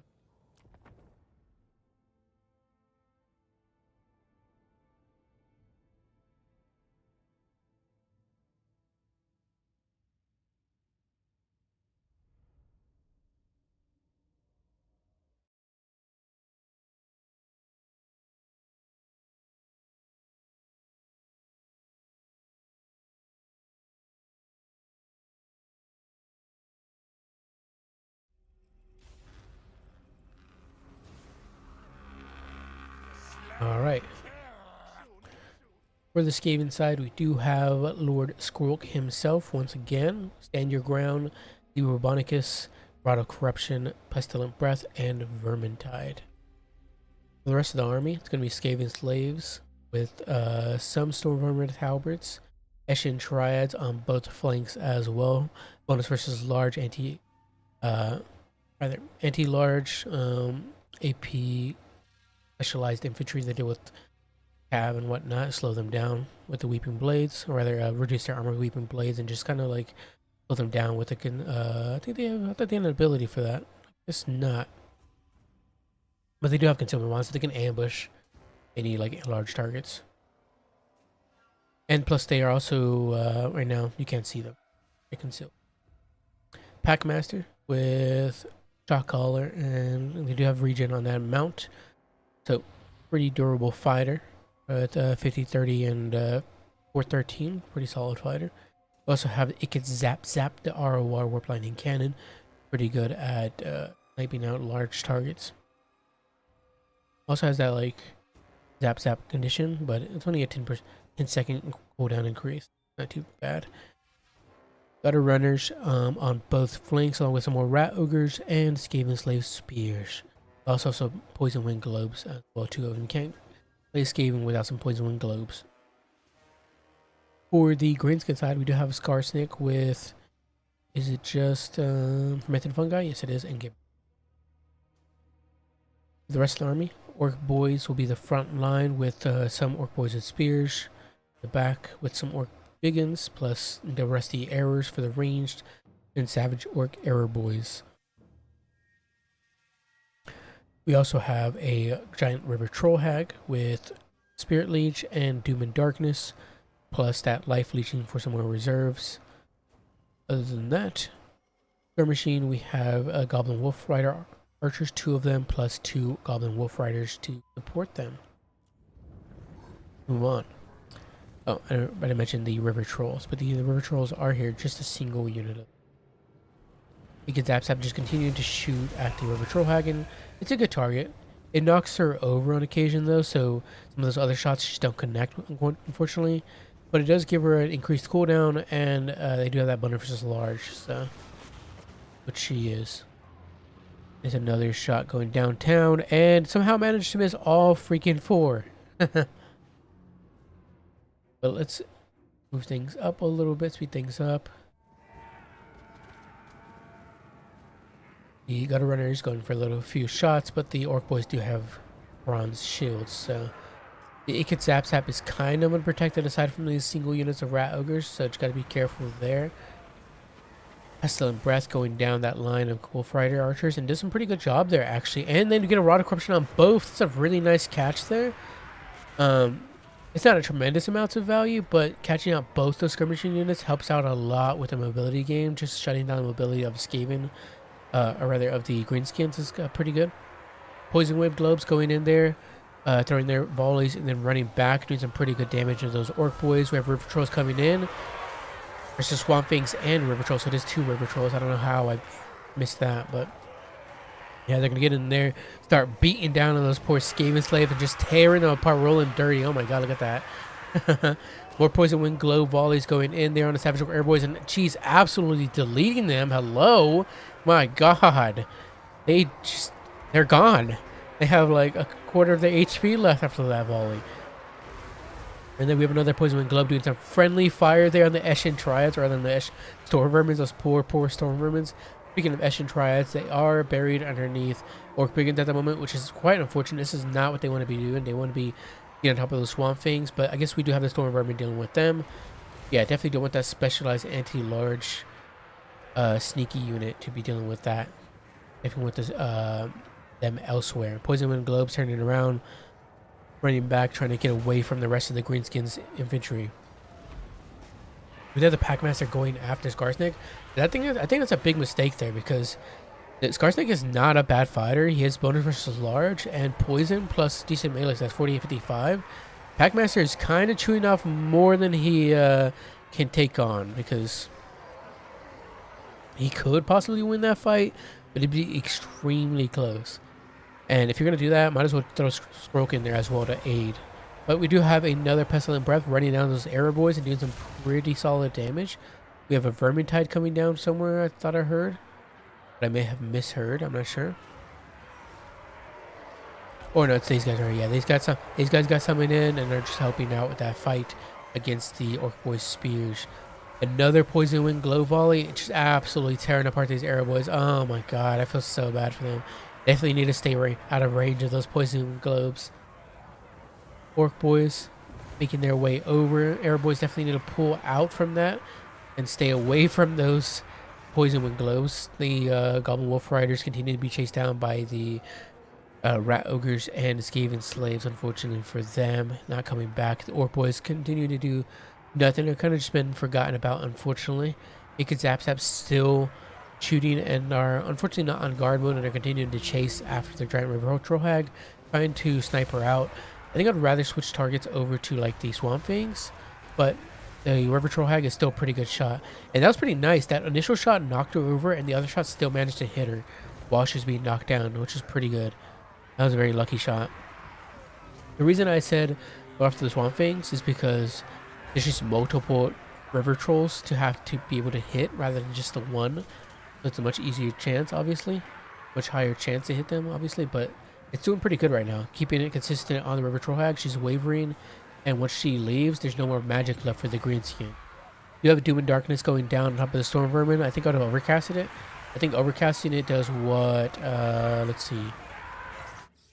I think it's like longer duration, or it could be more. I think it's more. Yeah, it's an effect area. So an effect area going to be going on these and plus all of these units, so it would help out with a lot with trying to terror route them. But at the same time, I don't think it really matters because the Swamp Fangs are not going to be enough to terror route all of this. And we have some more Poison Wind Globes throwing their volleys in, and that's going to be it for the Swamp Fang. That'll probably be it for the Skaven side as well. It's going to wrap things, or rather for the Greenskin side, that's just going to wrap things up, I think. And yep, Army Losses kicks in, and it goes to Clan Moors. Good old boys. Good old little Stroke there takes the win. He's the best is Skaven, the cutest of all Skaven overlords, overseers. The best this job, and he wins. 11:31, 6:45, 11:14, 11:44 here, 12:32, and 4:13. 14:13. Pretty good values there on the Storm Vermin and the Poison Wind Globes. Beautiful. And Ikid Zapzap never got shut down because their mobility from the Greenskins got shut down. So that means they never had the chance to get on top of it. It was constantly putting pressure on the River Trollhag the entire time. That was a really nice pick bringing that. From Joyboy, 1333. 230 from the River Trollhag, 691. Everything else, nothing too shabby. Definitely got to be careful with the Arrow Boys, keeping them out of range of those Poison Wind Globes, as they took way too much damage and were not able to shoot effectively into any of the other valuable targets of the Skaven side.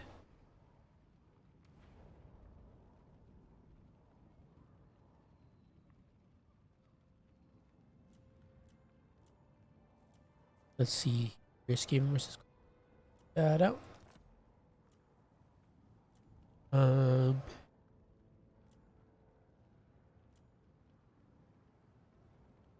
It's short. Look at the multicolored Chaos Furies. That's beautiful. Joyboy versus Anarian.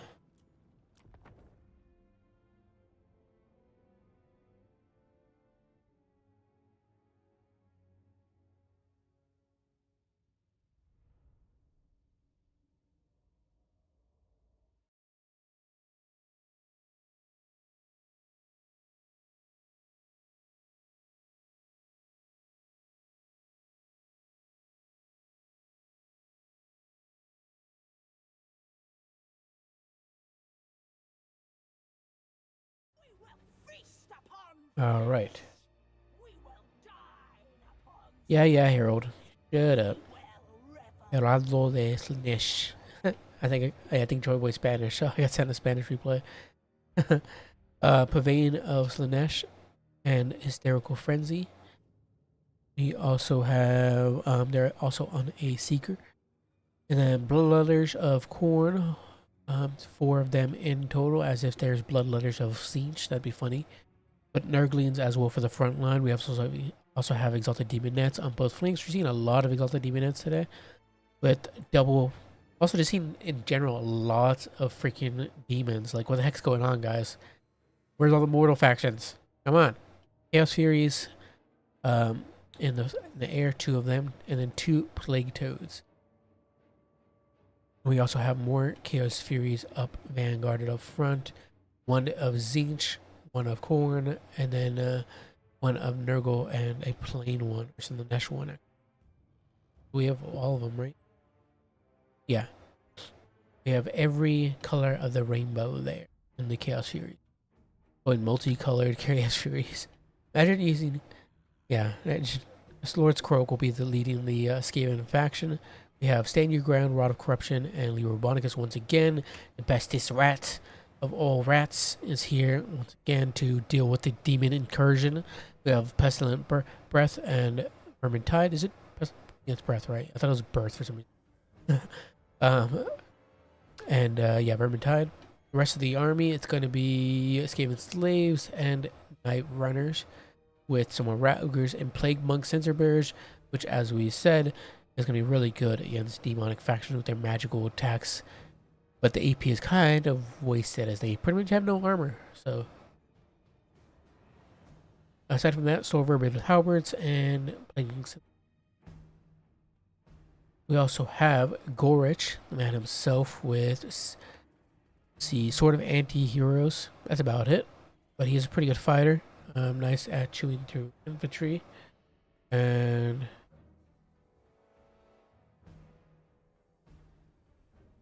okay, sorry about that. I was just checking something.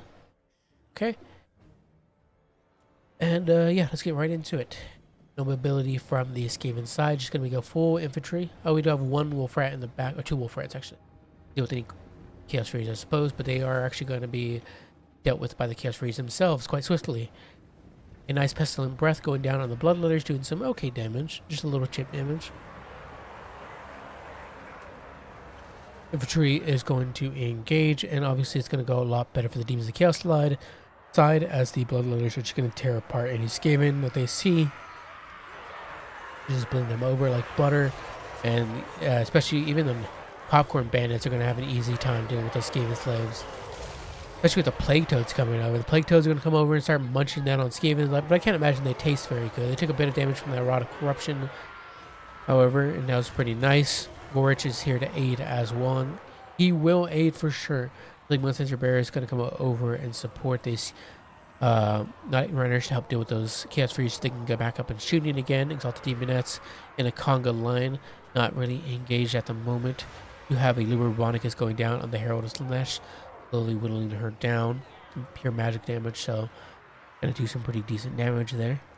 Game Slave's not doing anything at the moment. Plague Monk Sensor Bearers also helping out on this side with the Night Runners, dealing with the Exalted Demonettes and the Chaos Furies. Though they obviously are struggling, as there's a lot to contend with. More Chaos Furies coming back, and the same with this side as well. The one Wolf Rat has returned. If the Skaven player will notice, I'm not sure. But nonetheless, it's just a big old grindy pit fights. We do have Blight Scab's Plague Packs trying their best at the moment to fend off the tide of popcorn nurglings, plus the Bloodletters and Plague Toads, and they are doing a pretty good job at it so far. They had 16 kills so far, 716 value, not bad, not too shabby there. We do have Exalted Demonettes getting into the fight with the Rat Ogres. The Rat Ogres are obviously going to run away at this point, as they don't want to keep fighting Exalted Demonettes. Chaos Furies finish off these Skaven slaves and send them running, and now those Skaven slaves are off the field. You have something disintegrating over here. I presume it was the Bloodletters. Yep, it was, and the Nurglings are still feasting at the moment on delicious Skaven. Vermin and Rat Ogres trying to hold back the tide of Nurglings and Bloodletters, but it is quite a feat to have to undertake. Night Runners running away from the Exalted Demonettes. They really don't want to be caught up by them. And we do have a Clan Rat summoned in to try to tie them down. That'll give Night Runners time to to get a side shot. Get some side shots in there. If they just park their butts right here and get some shots into the Bloodletters from there. They do have, again, that physical resistance, which will help mitigate a lot of that missile fire, but still, missile fire is a missile fire. But Skrulk is getting surrounded by Chaos Furies, but I'm sure he'll be fine if he just stays in combat. It won't be that big of a deal, but the Skaven player is trying to run him away, so which obviously gives the Chaos Furies plenty of free attacks into his backside. Gorich, how's he doing over here? He's just kind of dealing with Bloodletters at the moment, and he is an anti-infantry monster, so he should theoretically be fine, but he's coming over to help help protect Skrulk. Make sure he has no issues, and he is going to do exactly that. You have a Rod of Corruption pop, I believe. Yep, hitting all these units. The Demonettes plus the Chaos Furies, but the Chaos Furies did get out of that eventually. So it's just the Demonettes at the moment, who do need to be dealt with because they're going to be very, very deadly at this point of the game.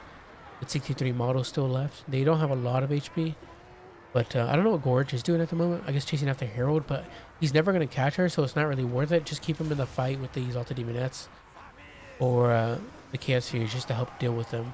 Because the rest of your infantry definitely is going to need some support from Gorge. Gorge is kind of not putting in any value at the moment while he's just chasing the Herald. Going up to 400 value right now. He really needs to get in a fight. Especially with Krook being absolutely surrounded. Get your butt over here, Gorge. Protect your overseer, your lord. Your greatest of masters. But support him now. But yeah, even though Demons Camp player left their lord unprotected for a little while, Gorge still couldn't catch him. But he finally comes over to support, and he is now starting to deal with some of that Exalted Demonette incursion, and the Storm Vermin held on strong. They are the Skaven's finest, and the Demons of Chaos do rout off, or rather disintegrate, back to the...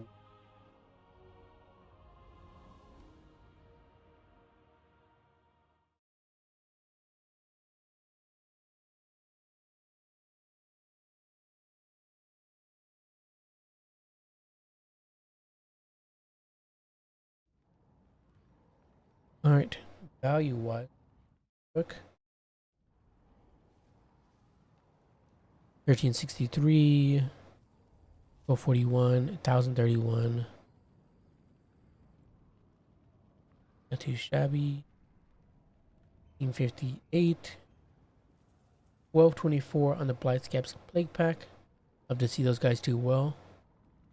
I'm really glad the triple Plague Monk Sensor Bearer or tactic got brought back and did good enough to get them a win.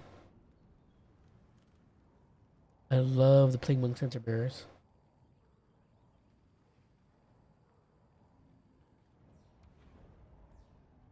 Yeah, good game there.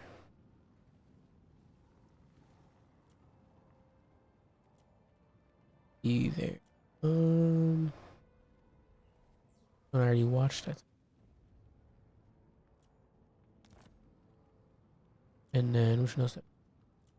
Even a Chaos one.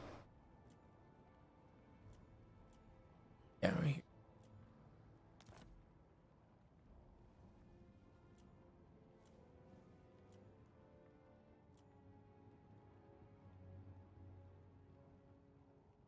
I'm gonna watch this one.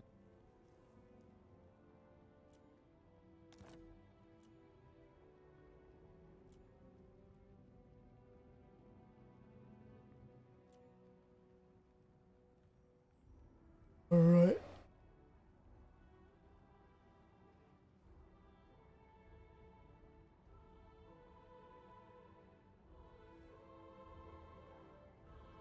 Probably do this one. Just to see that Bloodthirster. I want to see how he does.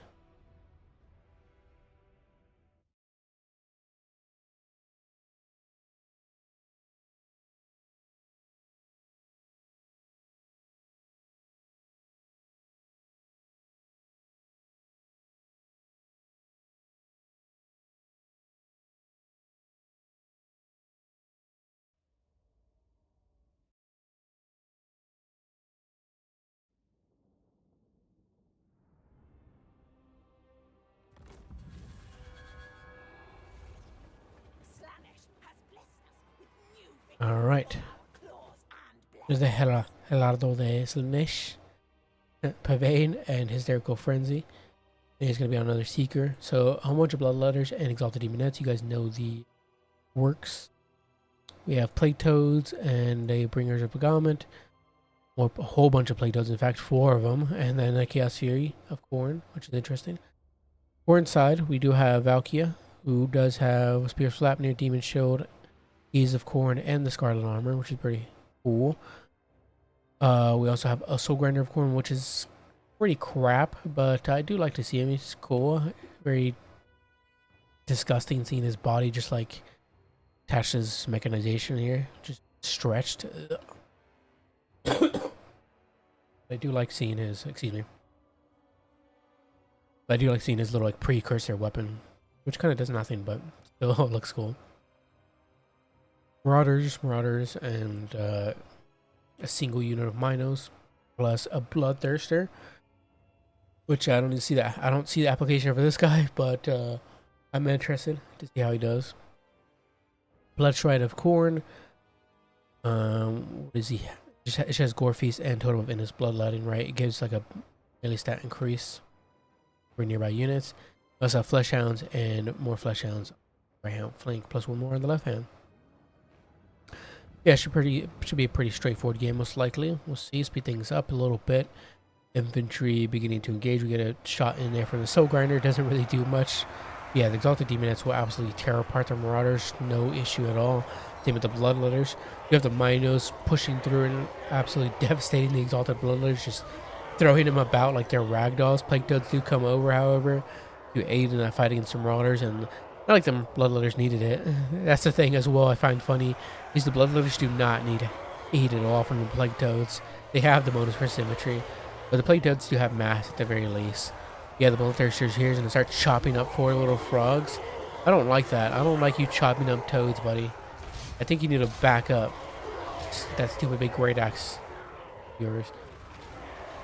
What do the toads do wrong? Yeah, the Soul Grinder still fighting up as well, going through and helping aid out with that, with the toad issue and Bloodletter issue. Over here on the right hand flank, we do have the Plague Toads doing a pretty good job at shutting down those Marauders. Bloodletters coming over to support as well with these other Marauders. And there's 2 of them there, one being shattered. Flesh Hounds get finished off by the Furies and the Demonettes.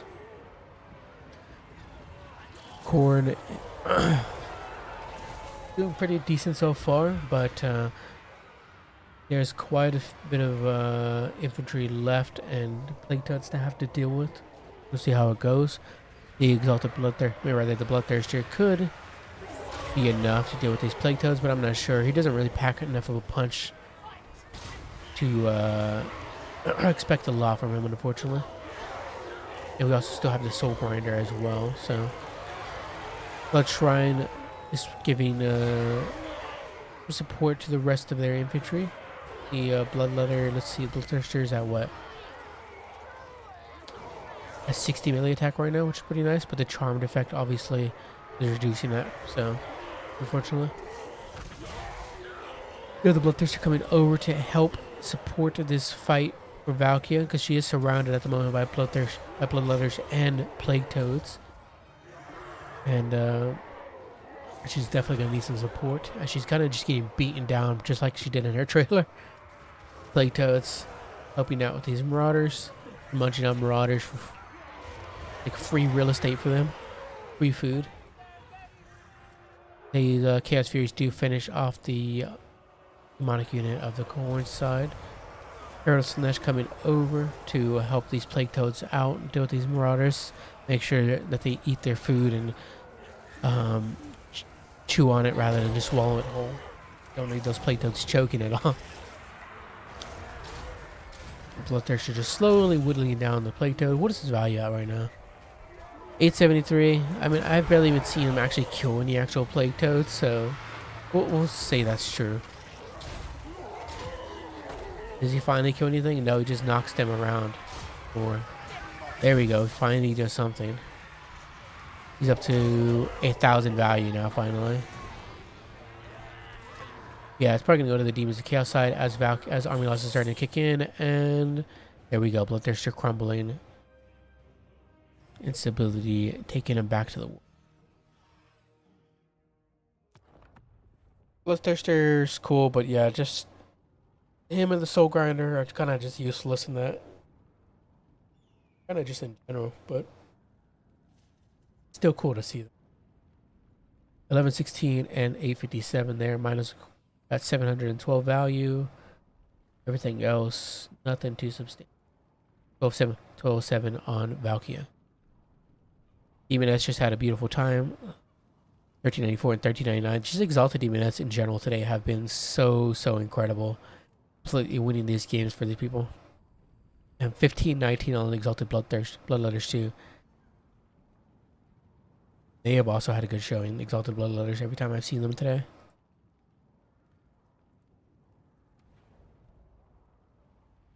Demons of Chaos in general have just had a good showing.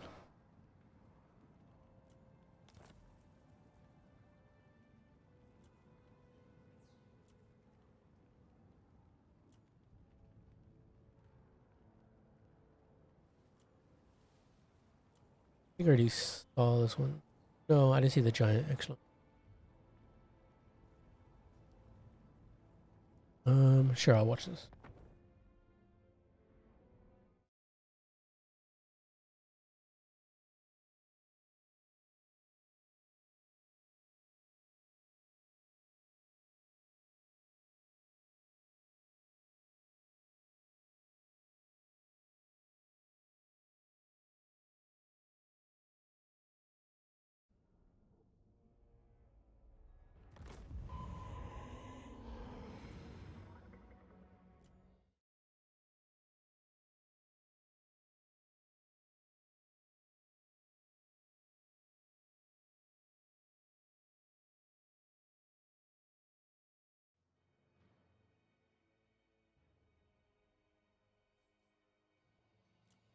For the Demons of Chaos side, we finally have somebody that isn't the Herald. We have a Mr. Bellicor himself, who doesn't get seen in the spotlight much anymore, but he's still pretty okay. Shadow Shroud, give him that 60% ward save. Pit of Shades and Blade of Shadow, plus Lord of Torment, giving him that heal, which is pretty nice. And Whispers in the Darkness, removing ITP and leadership. For the rest of the armies, we have Pink Horrors, a whole bunch of Pink Horrors, and Plague Bearers, including a single unit of Exalted Plague Bearers, plus a whole bunch of Screamers, 4 of them, just to deal with any Ogres, as they have pretty good anti-large value of 40, or rather 25 bonus for large, and then 40 AP. So they're pretty good at helping with the Ogre fights, plus stopping any Saber Tusk packs from running around and causing a mess in the back line of the Demons of Chaos. But for the Ogre Hedoms, we do have Grease's Skulltooth once again. He does have magical attack, so you know Bellicor he's got to run away from Grease's there. That's a fight he doesn't want to take for sure. Not really though. Scepter of Titans and Horde Master plus Over Tyrant's Crown, pretty much the same thing as last time. Everyone has their price. Noblar Trappers, Bugglers of the Mad Marsh, and more Noblar Trappers. We also have a Giant. Not sure about the application for him here, but I'm sure he'll do well. A single unit of Lead Belchers, Noblars, and a bunch of Ogre Bulls. Ogre Bulls with dual weapons. The Man-Eaters with great weapons. 2 of those, and then no, actually it's Iron Guts. Iron Guts. And they use the great weapons and dual weapon Ogre Bulls. Cool to see some Iron Guts. They have 100 armor, so they can help mitigate quite a bit of missile fire from pinks and blues, but obviously it'll add up over time still. But still, they pack a pretty punch. Bellicor jumping in there, getting on top of the Noblar Trappers, taking some point blank lead belcher fire. Not doing too much work, honestly. Iron Guts do try to encircle him and get on top of him, but they're not gonna be able to catch up to him. He's just, look at him, he's so fast with how fast he's moving. But he finally gets up. Noblar Trappers throwing their little knives into the Pink Horrors, but definitely gonna trade a lot better. Definitely gonna be a lot better of a trade for the Pink Horrors. Screamers do get a surround there on the Gorgers, and which I forgot to mention, Gorgers are here with not too great of a unit, honestly. Pretty bad, actually. But they do have wonderful infantry at the very least, and Unbreakable. But they are surrounded by the Screamers and having to deal with Pinks and Exalted, or rather, and Plague Bearers as well. They're going to have a tough time. Bellicor jumping down to help out those Pink Ors as they are having to deal with Ogre weapons, or dual weapon Ogre Bulls. Screamers get on top of the Lead Belchers. Unfortunately, they only get about 400 value before they get shut down. Noblars attempt to help, but it's just like too many Screamer, or rather the Screamers just have too much mass to push past them and get on top of the Lead Belchers. Also notice that these Noblars are Silver Chevron, which is pretty funny. But Pit of Shades going down here. Luckily, it's not going to do as much damage to Ogre fools because of how, or rather ogres in general, because of how spaced out their infantry are, and it's considered as monstrous infantry. So it does much better against like normal traditional small entity infantries, but it still does okay. Bellicor pops Shadow Shroud to help reduce some of that damage that they're taking at the moment from Greasus, because of course Greasus is the most strongest, baddest of all ogres in the land. So I don't know. Bellicor's getting in there, helping deal with his Boglars of the Mad Marshes, and yeah, just spending his time as a Dark Prince, killing Noblars. Definitely a good use of his time, for sure. Pinkor is just continuing to fire in at the Man-Eaters. And again, another awful Demons of Chaos or Crossfire. It's just so tough to deal with for these guys. Having just really bad time. You have Arcane Surge going down on Bellicor to help get some of that power recharge back there and power reserves. Giant is just constantly under fire from the Pinkors, and he's probably going to fall down here soon, as he just does not like sitting there in a constant fight with Plague Bearers. He's not a good infantry fighter. He says anti-infantry, but it takes him a really long time to kill any infantry unit, so especially by himself. He's definitely much more of a fighter, a 1v1er. So right now he should be fighting with Bellicor, but it's a little probably too late. Down to 400 HP, and he's sticking in there for quite some time leadership-wise. But yeah, he's going to dip out or die, whichever comes first. And he does end up falling face first into these Bloodletters, rather these Plague Bearers.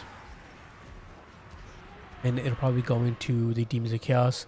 As good as Greasus is, he's not going to be able to clutch this out against all these demonic units. Inkors continue shooting in, and now they're able to get like some pretty good shots into Greasus just because of how big of a target he is. These Silver Chevron Nobblers get Pit of Shades, and yeah, still the deal.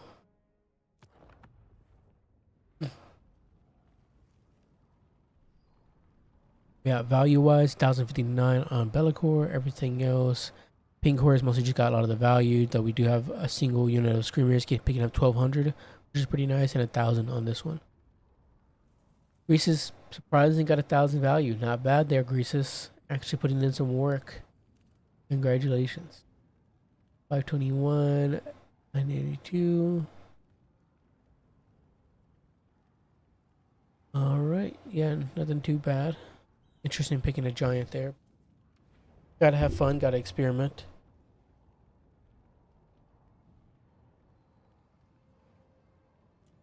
Definitely think this should get rid of the anti-infantry clause. Little context key on the giant, though, kind of misleads people for newer players.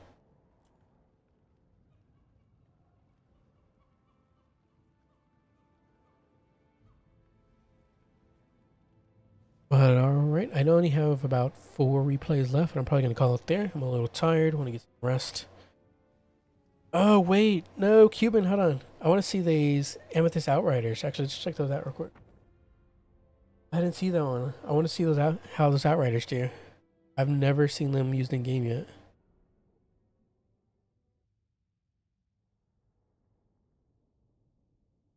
Almost had me. Almost had me leaving, but I know I gotta see those Amethyst Outriders. I know we've seen a lot of Empire today, but come on, can you blame me? Those freaking guys. I mean, aside from the Empire player and that single Greenskins instance. The gift of making grand speeches.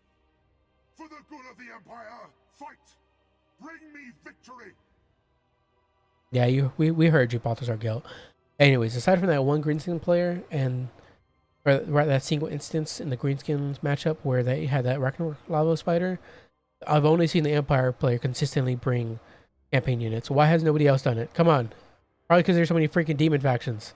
And probably because Bretonnia doesn't have any. Either way, Amethyst Outriders. Do we have other Outriders to compare them to? Yeah, we do. So, overall, much better stats. Better in melee. Much higher leadership at 25 more. And armor to 80. My god. But, Actually, yeah, 80 more armor. Jesus, on a freaking skirmish unit. They also have 15 more range, or rather, the regular outriders have 15 more range, but they have 24 more missile strength. That's pretty incredible. And of course, magical attacks.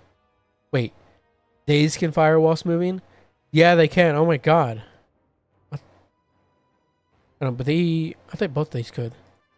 No, outriders. I know they. Yeah, they do. They just don't have the context key. That's weird. Yeah. Anyways, Amethyst Outriders. They do also cause fear. The other ones don't. Yeah. But let's see how they do. Otherwise, we have halberds and a whole bunch of spearmen, and we also have Balthazar Gout, the Mount himself, the Chad of the Empire, winning things for the Empire every single day. He takes these wins. Final Transmutation, and some crossbowmen, 2 of them. Isn't there like Amethyst crossbowmen? I think there is. Either way, Empire Knights and some demigraphs, of course. We're playing the Empire. We got to bring some demigraphs. Otherwise, we have Valkyria the Bloody for Khorne. We know everything, including the armor as well. Other than that, a whole bunch of Marauders, Bloodletters, Minos, and Chaos Fury, plus Fleshhounds on both flanks. All right, let's get into it. Outrider shooting in there, doing some okay work. AP missiles are kind of wasted there, as there's not a lot of armor on the Khorne side at the moment. Amethyst Outriders being cautious and going to move out of that range from the Chaos Furies, trying to find a good target. And the Minos are definitely going to be a good target if they can find the chance to shoot at them. And they are coming over, so they might be targeting those guys specifically. Outriders continuing to be chased down. We have some Empire Knights coming to support, however. That's exactly what they need, as Outriders cannot be taken offline so quickly. And there goes those purple shots in there, those explosive purple shots, and that is beautiful. I guess they're much better against infantry in that case. That's really cool. I guess, yeah, they're grenade launchers. That's what it is. They're grenade launcher Outriders. Grenade launcher Amethyst Outriders. That's very cool. Definitely doing some decent work there. So not going to want to be shooting at Minos, I suppose. These Chaos Spheres are banished back to the warp. We have a Final Transmutation most likely going down on Valkyria. Doing some pretty solid work against the Bloodletters. And this will be overcasted? No, it's not. It's going to be a base cast. We have a Spear of Sleipnir going down. I don't know where at. Somewhere you could hear the sound of the Spear of Sleipnir. Amethyst Outriders do get into combat with the Bloodletters, but they definitely need to pull out there despite their better melee stats and armor. They definitely want to be shooting rather than just sitting in combat with Bloodletters of all things. So please pull those guys out so I can see them shoot those purple blasts some more. Thank you very much. Balthazar Gout is one that wants to stay away from Valkyria. At the same time, Demigraph Knights don't want to be fighting Valkyria, an anti-large fighter, especially considering she's a small target, so they're not getting their bonus versus large, unfortunately. Definitely want to go away and fight the Minos instead, but at the same time, there are a bunch of Bloodletters nearby. So, yeah, it's going to make that time a bit tough for the Demigraphs. Did we get the Amethyst Outriders out? No. Unfortunately, they have been caught out by the Fleshhounds. Sad to see. Very, very sad to see. It makes sense considering if you're only allowed to bring one, they're going to be obviously targeted by the other player if they're smart enough. Typically, they're worth targeting. Outriders continuing to shoot in, but not picking up a whole lot of value right now with those trees blocking quite a bit of those shots, and it's hard to see. Demigraph Knights trying to help fight off those Marauders, but are going to pull out and go over to the Bloodletters just to stop them from chasing after their valuable targets. Amethyst Outriders might be able to start shooting again. We'll see. Some of their models are stuck back here, but the rest of them are getting away, which is pretty nice. Might be able to get some pretty good cross shots into these Bloodletters, which is exactly where you want those shots to be because of those magical missiles and explosive damage. But then we'll see. And they did finally get away. Will they be able to start shooting it again? Let's see.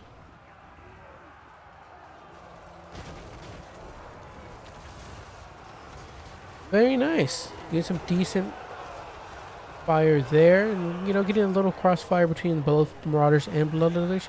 We have a Spear of Sleipnir going down on these Outriders. Not going to do a whole lot of work, but it is okay, I suppose. Definitely want to pull them back, though. Definitely don't want them this close up to combat.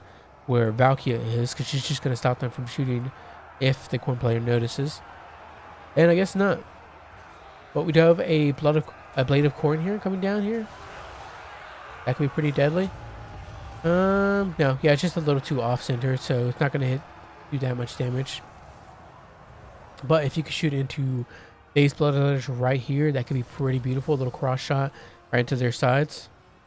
Valkyrie gets hit with another minus mutation, but it definitely would have been better elsewhere, like over here on top of these two units, or on the top of these bloodletters and marauders. But Valkyrie is definitely not worth the Winds of Magic just to use the final mutation on her. That's better against multiple targets. Amethyst Outriders do continue firing in. Bloodletters do catch them out, but they are possibly going to disintegrate here. We'll see. Putting them on guard mode, the Empire player is going to continue to fire into those bloodletters. But yeah, I'd rather keep them out of the bloodletter fight in general, no matter if it allows them to keep shooting. Empire Knight's going to get a rear charge there on those bloodletters and might end up routing those guys off. Will the Empire will we see an Empire win here? Possibly. We haven't seen too many of them today.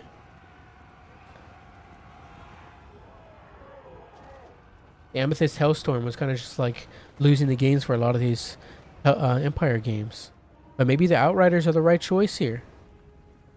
Need some nice little crossfires into the back of those Marauders. And yes, the army losses kicks in and it goes to the Cult of Sigmar. Rain righteous fire down upon your enemies. For Balthazar Gelt for the Empire.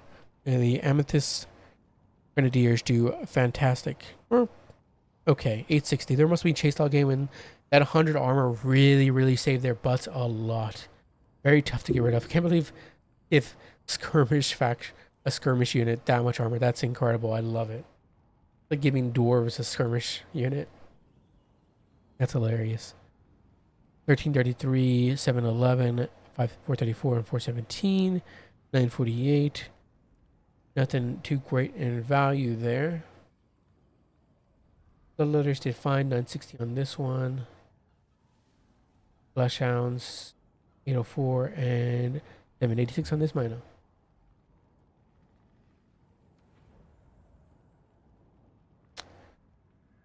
But alright guys, some good games. I am going to hop off. It was very pleasant casting for you guys. I hope everybody has a good one.